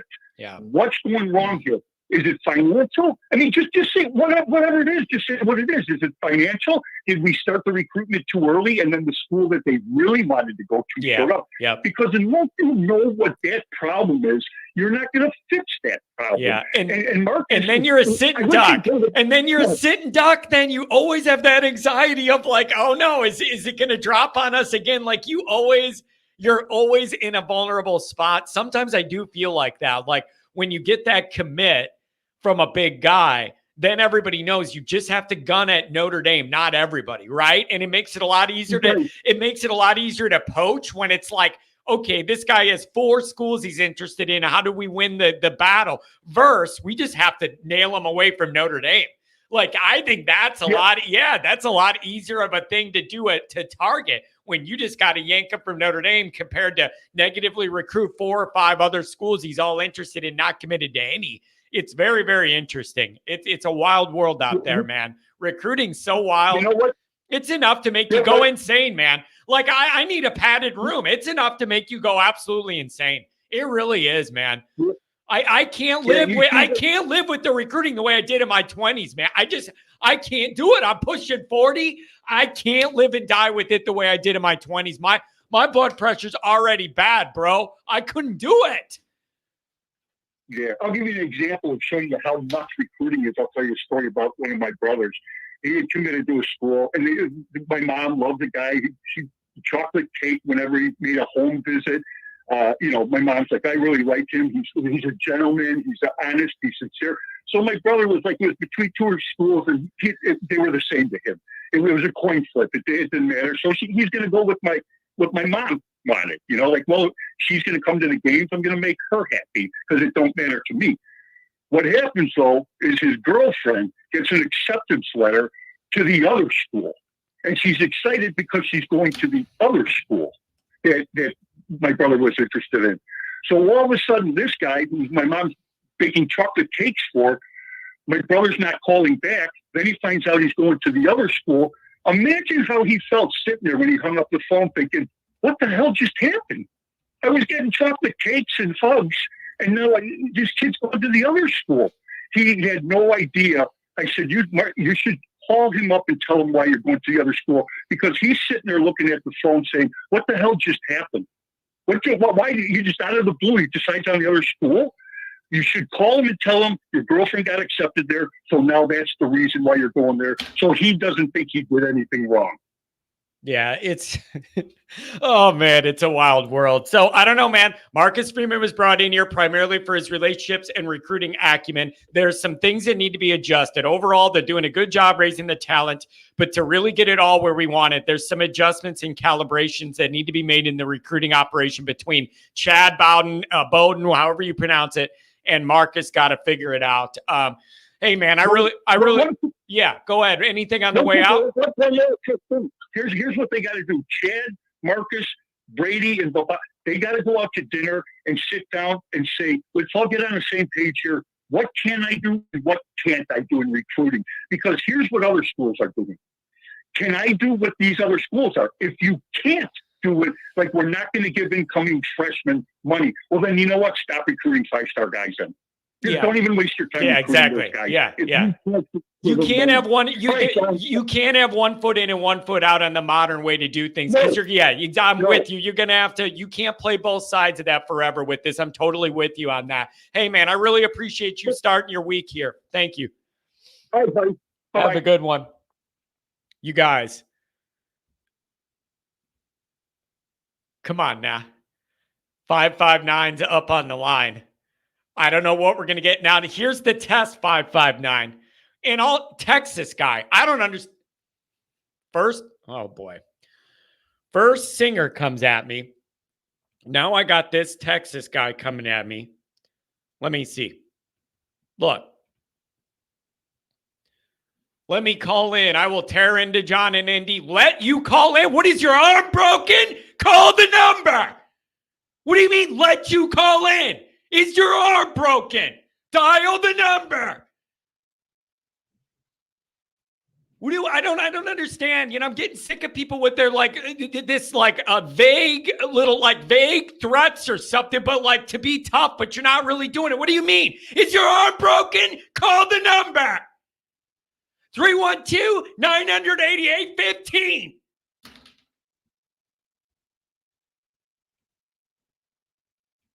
Acting like I'm not letting you call in or something. And the other one that pissed me off today, I deleted this before the show even started. Cousin Luke, Uncle Luke, whatever his name is, that he does, the troll guy that's in here, and he always talks a lot, but then when he calls, he's nice to me. I log in today and he says, this entire show is trash. John is trash. This is BS, whatever. Bro, you have a personality disorder. You have a personality disorder. That person, he has multiple personalities, the commander. He runs his stupid mouth here all the time, and then he calls, and he's nice as can be to me, and we get along. It makes no sense. Then today, out of nowhere, I log in on a Monday in a good mood to start this show and have a good week with you guys. And he's saying that John is trash. This show is garbage. This is all your BS. This is the worst show in the world. What is wrong with you? You have a legitimate personality. I think he has a personality disorder. I don't know how else, or a substance thing, maybe both. But I think he either has a multiple personality disorder /or a substance issue where when he's on one, he's one way, and when he's off, he's another way, because it makes no sense. It makes no sense. John, how do we know that Indy's paying players? Do we know that for sure? We do know that for sure. We do know that for sure. And I can't give away all of what I know, but my Patreon partner is a former captain who's very, very close with the former player leading one of the NIL collectives. And there's a relationship there. And there's money coming and going. There's money coming and going. I can verify that. Now, how much? Is it enough? Now that gets a little trickier. I can verify there's a lot of money. Those quarterbacks, especially the last two, Hartman and Riley, a lot of money. There's been a lot of money paid out to keep some Notre Dame guys from entering the league, to get them to stay and not go to the league. That's something people don't think about, Butternuts, is you wanted to go to these recruits or the guys in the portal or whatever. Notre Dame spent a lot of money. Keeping guys from going to the pros to come back. Think of the defensive line this year. Some guys we need you to come back, and we're going to make it worth it for you to stay another year and build up your stock and not risk it to go a year early. So I don't know. That's what we got. But yeah, dude, the commander, I don't understand, but it's I feel like he's here every single day. So he can't really not like me. But then today it was just I don't know what happened, but he seriously has a personality disorder. But I don't know. I'm not going to sit here and let him literally just insult me to my face on my own platform. Like, pushback or disagreement with the issues is different than literally being like, John, you are trash at what you do. Bro, you can go bye-bye then. It's not going to break my heart if you go bye-bye. Trust me. Anyways, people need to get a damn grip. Let's go to the 559 and see what we're going to get on a Monday. 559, you're on the line. What up, baby? What's up, my guys? How's everything going? I don't know. I see that you're having a rough Monday already. Don't even worry about it. I'm already at work, getting my day going. I'm really not supposed to be calling, but you know what? I'm getting a little bit irritated on here, hearing everybody going all uproar about what's going on. First of all, like I said, man, we shop at expensive aisles, and sometimes you got to look at the price every now and then and check it out. Sometimes we may be a little bit out of our budget, but you know what? We always make accommodations to get what we want at the end. Sometimes some of these kids just don't see it that way, you know, and unfortunately, we can't be over here been out of shape when the season hasn't even started and Marcus Freeman's guys haven't even coached yet. Until then, we're going to start seeing a lot of things change. Until then, we're going to have to hear some people may not like how things are going, and they forget, like I said, we bougie ass guys. We get all this money, and we will give it out. That's why our kids are staying instead of going to the NFL, because the NFL sees Notre Dame as a prestigious and #1 school in the country, and they know that when they get a football player, they got themselves a football player. How many of our guys get drafted and stay in the league compared to other schools? Check that. Take that statistics out before anything else. And another thing is, don't let nobody disrespect you on your own platform. Man, this is just, you're doing this out of your own will, your own time. And I mean, I'm hoping you get compensated for it. But some of us need to relax because we do have families and people do hear this show.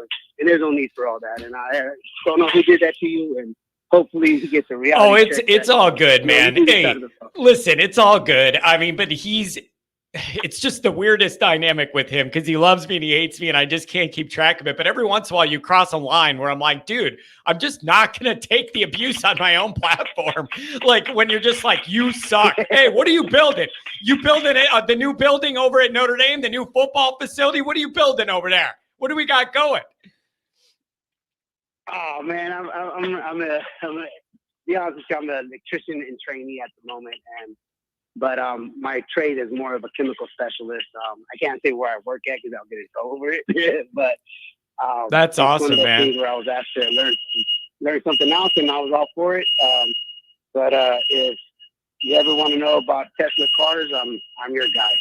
Man, I appreciate that. I like this on a Monday, man. I'm glad you're calling in all the time now. Keep it up, man. I don't want to keep you if you're working. I don't want to get you in trouble or nothing.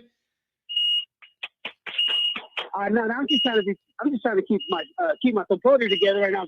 I'm already animated up because people over here been out of shape about 2 guys that we didn't get. We knew there was going to be a challenge. But like I said, the last that I checked, signing season is not until December, early December, late February. So we just got to put in work. We just got to give it time. We got to let everything simmer in. Let Marcus Freeman and his coaching staff start, cooking some jambalaya or some pozole or some menudo or whatever the hell these kids like nowadays. And they're gonna start feeling the flavor and they're gonna start coming. I promise you, they will start coming. And like I said, NIL money, we got all the money, bro. We got good money. Rich money. Hey, we bougie. Money. Hey, we bougie. We bougie. We're shopping. Yeah, we bougie. Exactly, my boy. We bougie, man. Why you tripping? My boy, why you tripping? Don't just hang in there.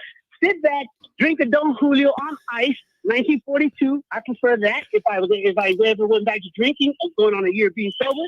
But you know what? Just sit back and just enjoy the season. We're gonna shut everybody up. I promise you that. Man, I appreciate it. All right, get back to work, buddy. Thanks for the call today. Love you. Thank you. Sure. Have a good one. Bro, like, I wanted that to be a longer thing, but he's got the beeping in the background. These shooting nails, they're hammering stuff. I wanted to let the guy get back to work, man. But I appreciate him getting in the mix. My word, that call Saturday was great. Hey, wine and cheese. Wine and cheese. I don't know if you were joking or not, but you said you didn't like some of the tone of Saturday's show. Can you let me know in what regard? Because we really didn't curse.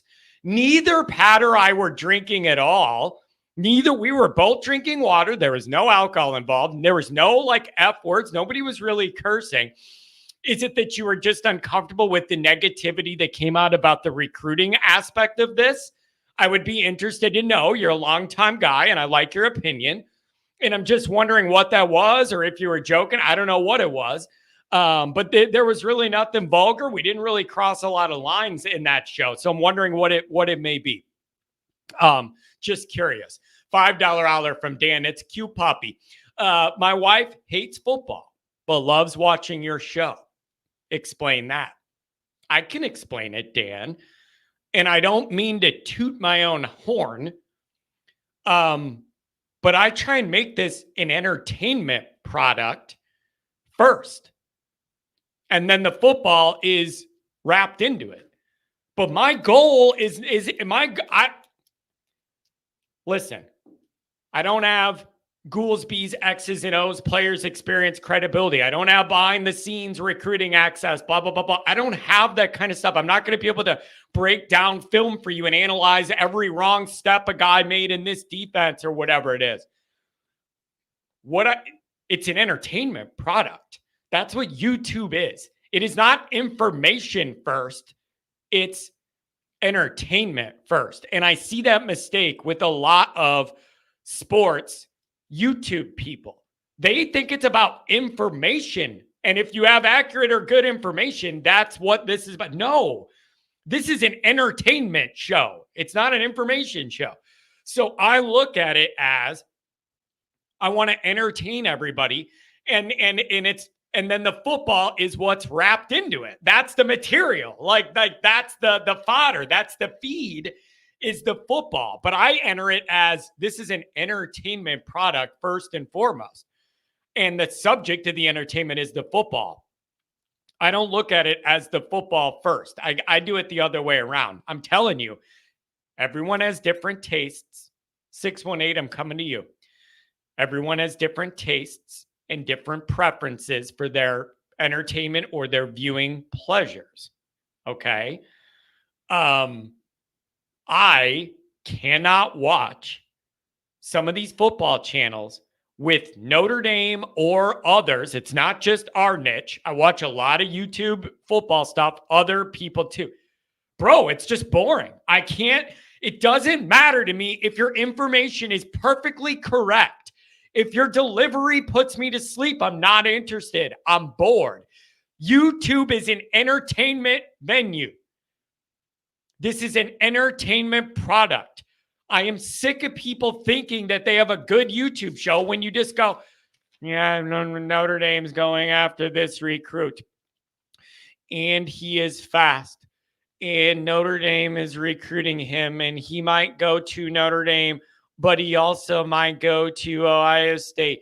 And he's a really fast player and he gets good grades. And I would like Notre Dame to, I would like this guy to go to Notre Dame because I am a Notre Dame. I cover Notre Dame for recruiting. And I would like them to get more good players. And then the worst part is, here's the one that gets me, man. Something bad happens. We get decommits out the wazoo. Something bad happens. Oh, I don't know. Like all of our receivers that we want go somewhere else. And then the next thing you know on the show, I'm all mad and whatever. And I'm like, what are these people going to say? And yes, I guess you could say it is a little bit unfortunate that Notre Dame isn't going to get any of these players to come there. And the recruiting class is screwed and none of these guys want to play here. And it is really unfortunate. And I really hope they can turn it around because Notre Dame needs good players to win a lot of football games. And it's really unfortunate that the guys they thought they were going to get, they're not going to get, but maybe they can turn it around and make it okay. Snooze fest! Act alive! So I just... And again, though, I got to be honest. That could just be me.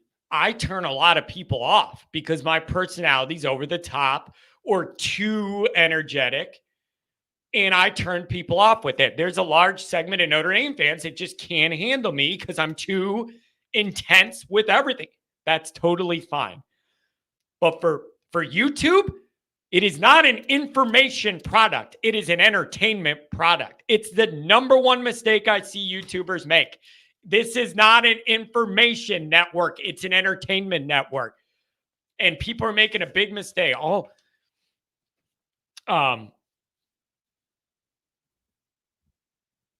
Pat, that is a missed opportunity. When Singer said he was a man, and I should have said, "You're a man. Are you 40?" Well, it just got a little weird there. It got a little weird. Here's number one. When I wrote the tweet, 618, I'm going to give you your time, man. I love you. You're coming up next. You're my longest time caller. I got you. Yeah.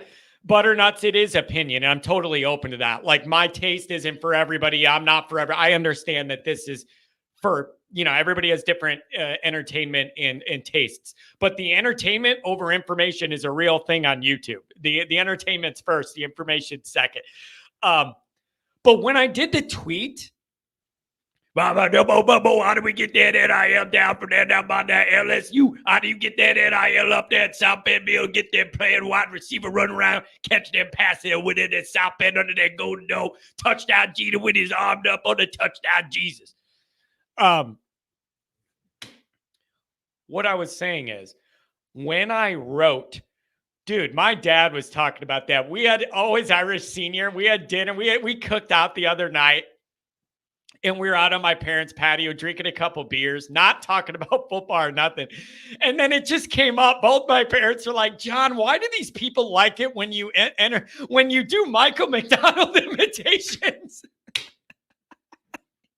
I have no idea. It's the funniest thing. I keep forgetting that we need good players. I keep forgetting you gotta land some wide receivers. I don't know why people find it entertaining when I do a Michael McDonald impression. It is the most random thing. However,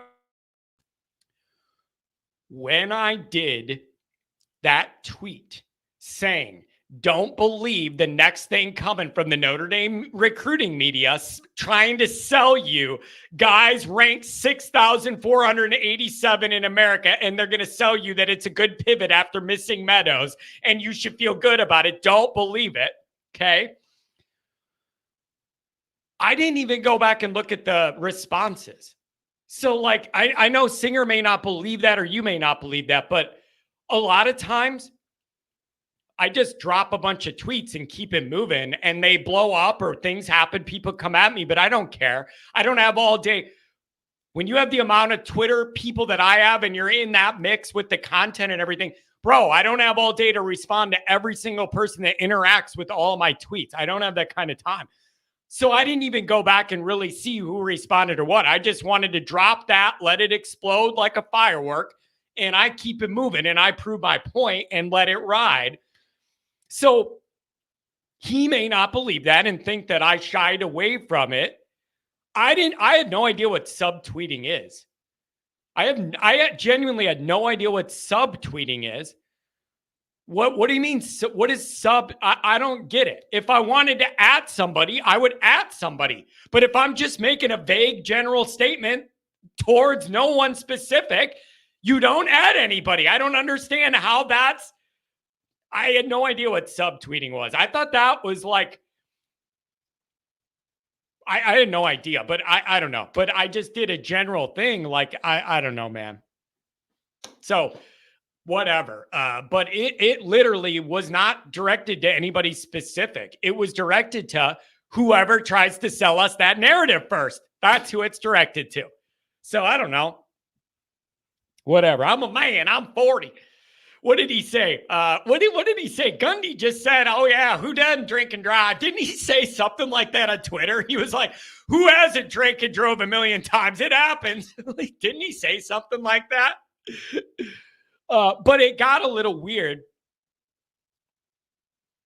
because I didn't know if Singer was messing around or not. And then there was a little bit there where I could tell he wasn't messing around. There was a little flare up there where I could tell. I know Singer. We talk offline. We talk on the phone. Like, I know he's a good guy. He's a friend in the business and a friend offline. Like, he's a good person. I have nothing against Singer at all. He's a good dude. But I knew that he wasn't kidding for a little bit there. You could tell the tone you could tell. I think there was a little real in there. And then I had to get a little real. And you know what I think about it? Awesome. I love it, man. You need that energy when you're doing this. It's a Monday morning. Like, yeah, let's go. I love that energy. I absolutely love it. That's what this niche and this media whole space needs. That kind of energy, just because we all love Notre Dame. I love it. That was awesome, man. I think that's healthy. 618, let's make it great. What's up, man? Hey, how you doing? How you doing, John? Oh, man, there just seems like a lot going on. What are the realities in this, man? Are we all overdoing it with the receivers? Is the worry the right worry? What do you make of it? Fill me in. Man, I don't even know what to say, man, because I didn't think that Notre Dame would get medals this time around, but why keep recruiting the kid that the people that surrounded him don't want him to go to Notre Dame? But what makes you think that? Is that something you've heard or read? Like, what would make you think that? That's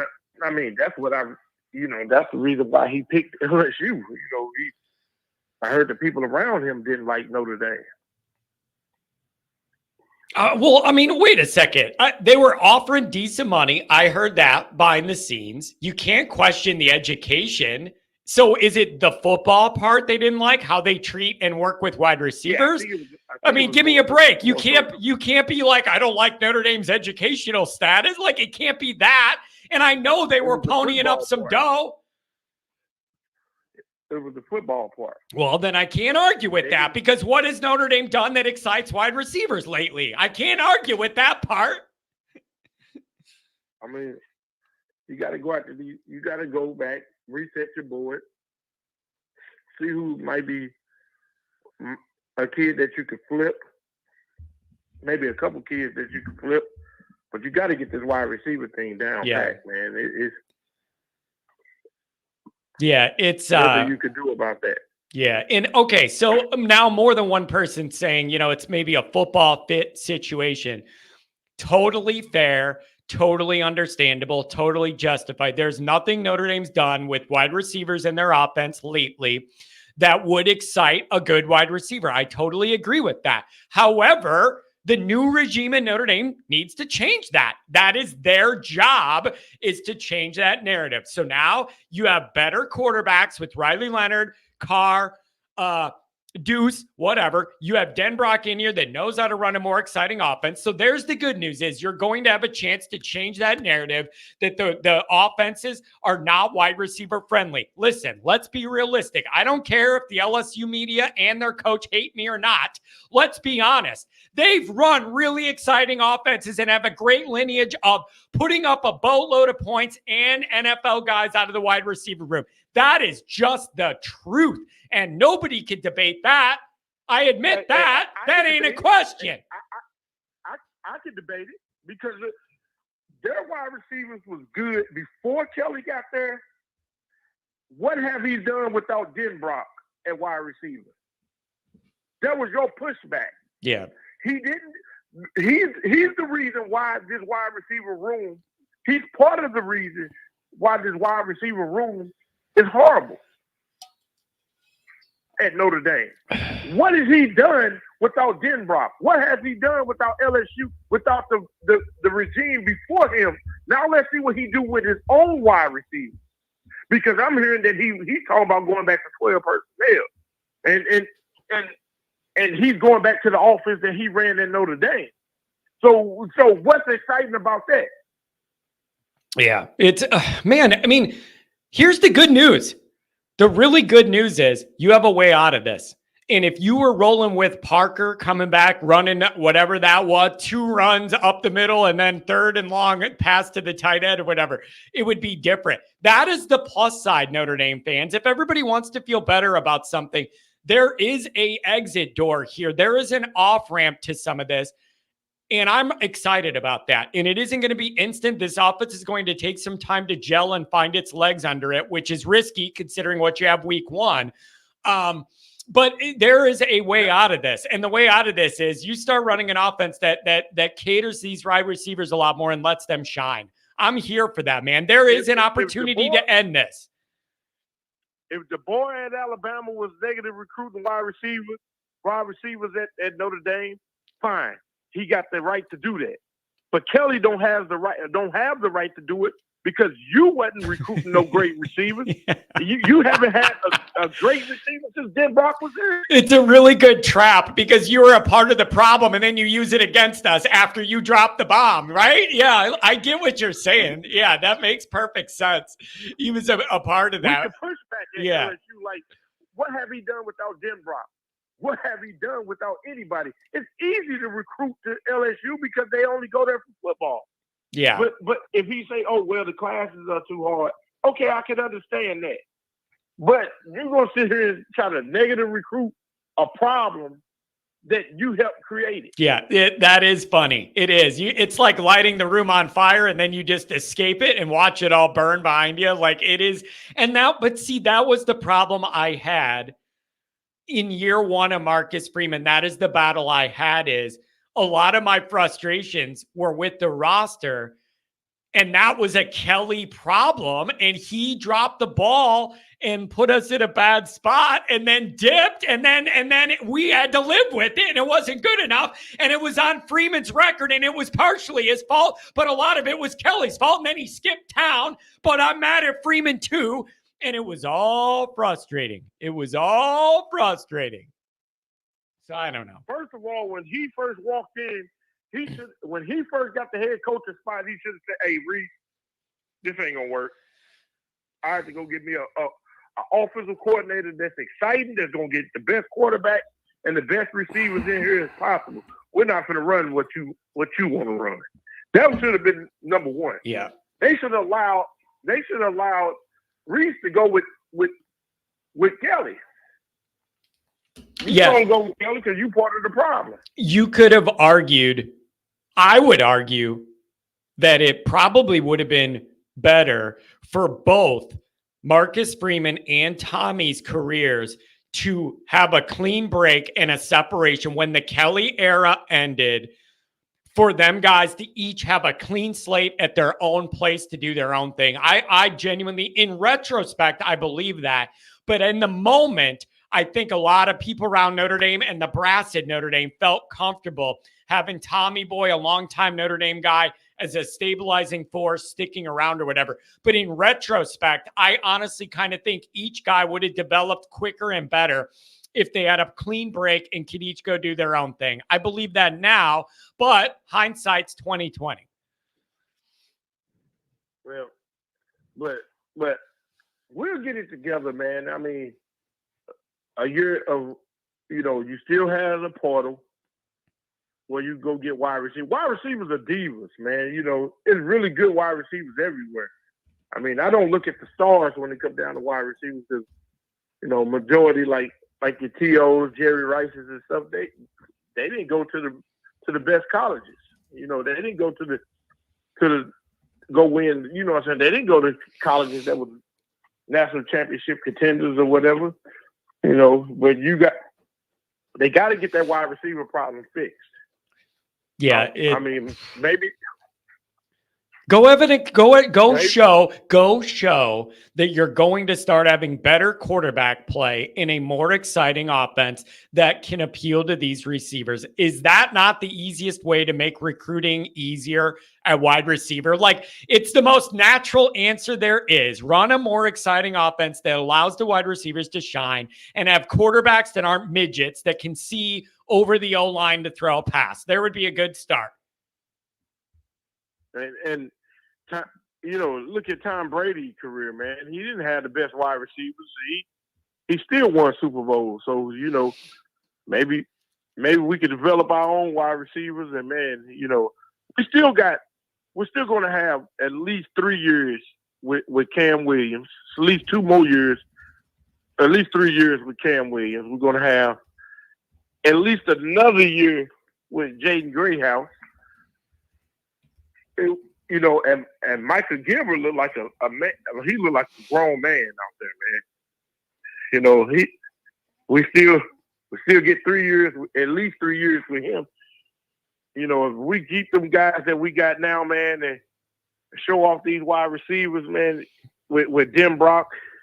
I don't know much more about Brown. You know, I wasn't really excited about that. You know, Marcus Freeman got to go outside the box, man. When you doing this hiring for wide receiver coaches, you got to get wide receiver coaches that can coach and wide receiver coaches that attract the kids. You know, you can't just go out and say it's a coach together at Cincinnati, so we're going to go ahead and bring him in. You know, he did a good job with the receivers. That's Cincinnati, man. It's not Notre Dame. Yeah. You got to look at what's for the program. Yeah, it's man, I don't know. I just think the easiest way to turn this around is to just run a more exciting offense, man. It's been so boring. It's been so boring, man. Like literally, I don't mean to exaggerate, but it really has felt like run the ball 2 times into a wall and on 3rd and 8, hit the tight end on a crosser over the middle. That honestly feels like it's been our offense for years. And I can understand why good receivers are not interested in that. I get it. Nope. But you'll see that down there with Kelly this year. I mean, that's been since the Kelly years. I mean, the Kelly era was basically you run into a wall, hopefully you get 5 yards and get 2 yards in a cloud of dust, and then hit the tight end over the middle. Yeah. And pray that he get a first down. Yeah, it's I'm tired of seeing it myself, John. Yeah, I We've been think watching this for years.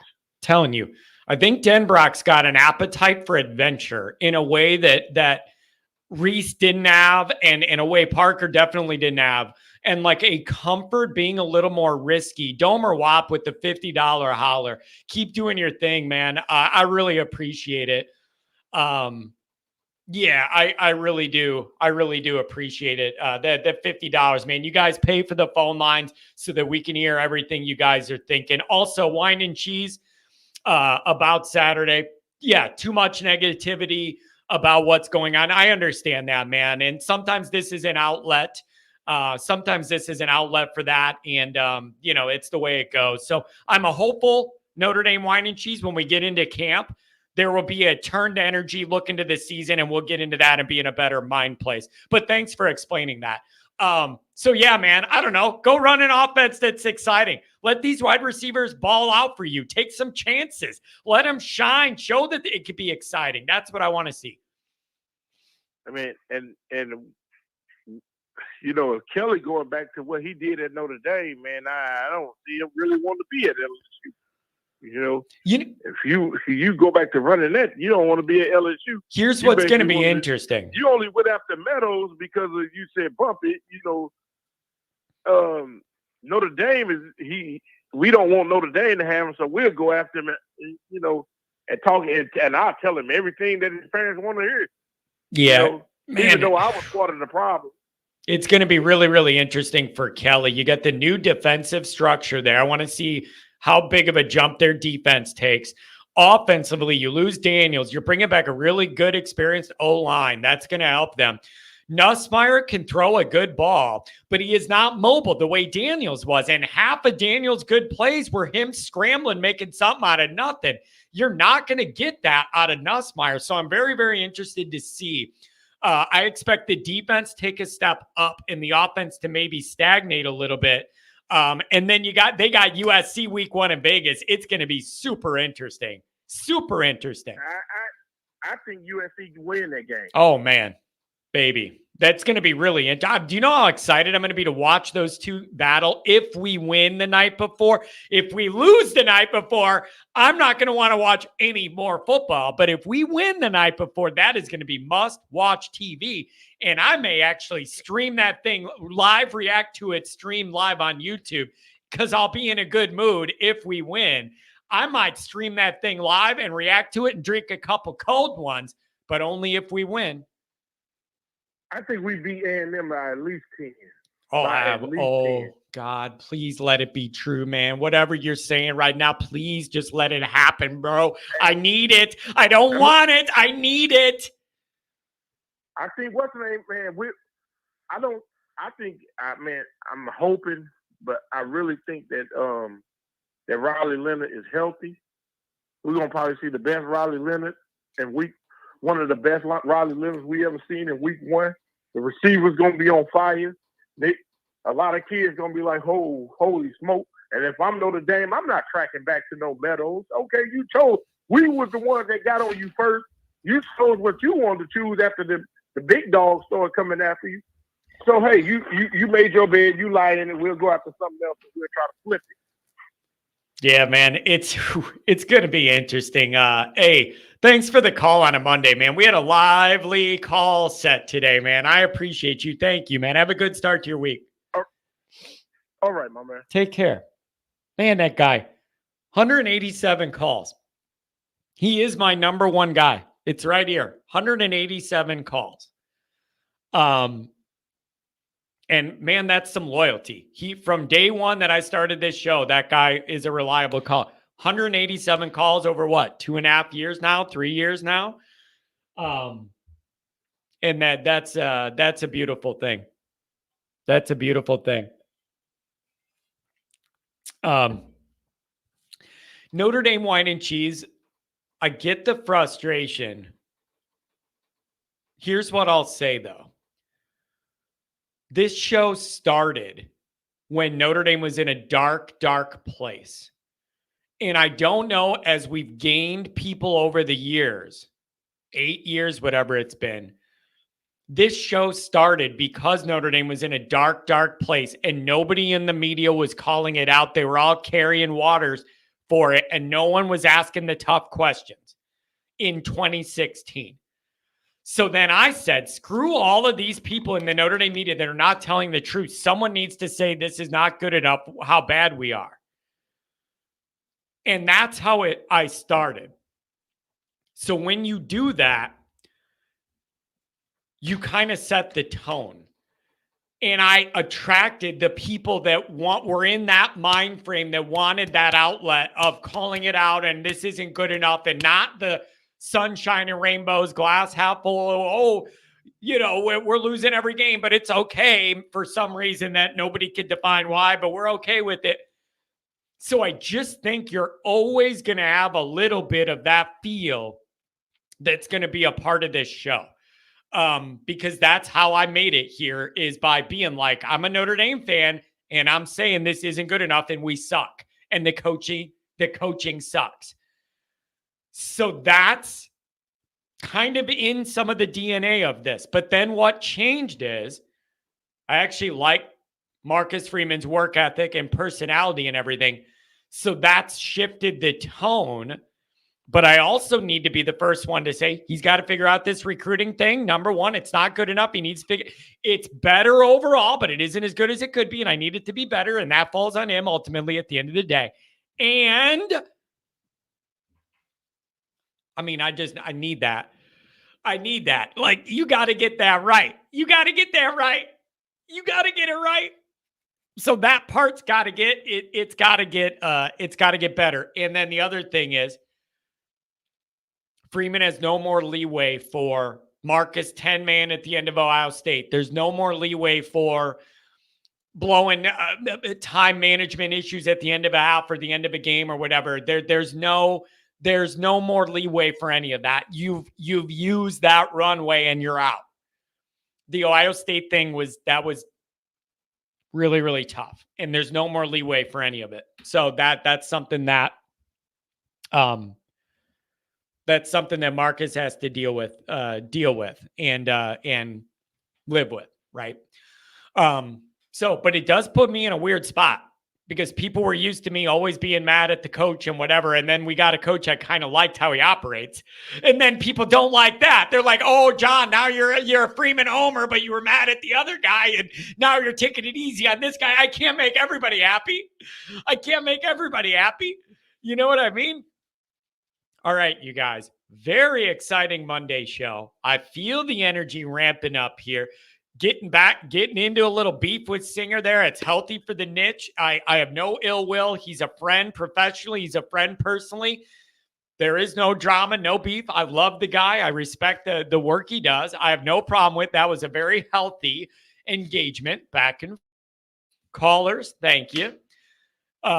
Donations. I really appreciate it, man. This $50 hour, man, you paid for a lot of phone lines. Mark with glasses, he wants the Always Irish only fans. I bet you have to get in my boxer briefs and show off in the studio down here. I got the lighting for it. I got a professional setup.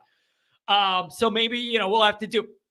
It'll just be me in my Notre Dame boxer briefs. And the only other thing I'll have on is my chain and my headphones. And I'll just be sitting here showing off. Ooh, baby. You want a piece of this? You want a piece of this? Oh, I got green shorts on too. It looks like I got nothing on. Look, in the green screen. I'm like, what's that movie? Is it Predator or one of them movies where like that thing in the woods was like it like blended in. It was like opaque and you couldn't see it. That's what it looks like on the movie. I still don't know what subtweeting means. If I just tweet something and don't add anybody, that doesn't, what do you mean a subtweet? That's just me tweeting something. That ain't a subtweet. What does it mean? I don't know what that means. Angela, get on that boat, man. And it's always good to have a Rudiger here. All right. I'm going to end this. But, man, AI OnlyFans, I'm out. Yeah, I'm out too. Let's get out of here before this goes any further. I'll see you guys later.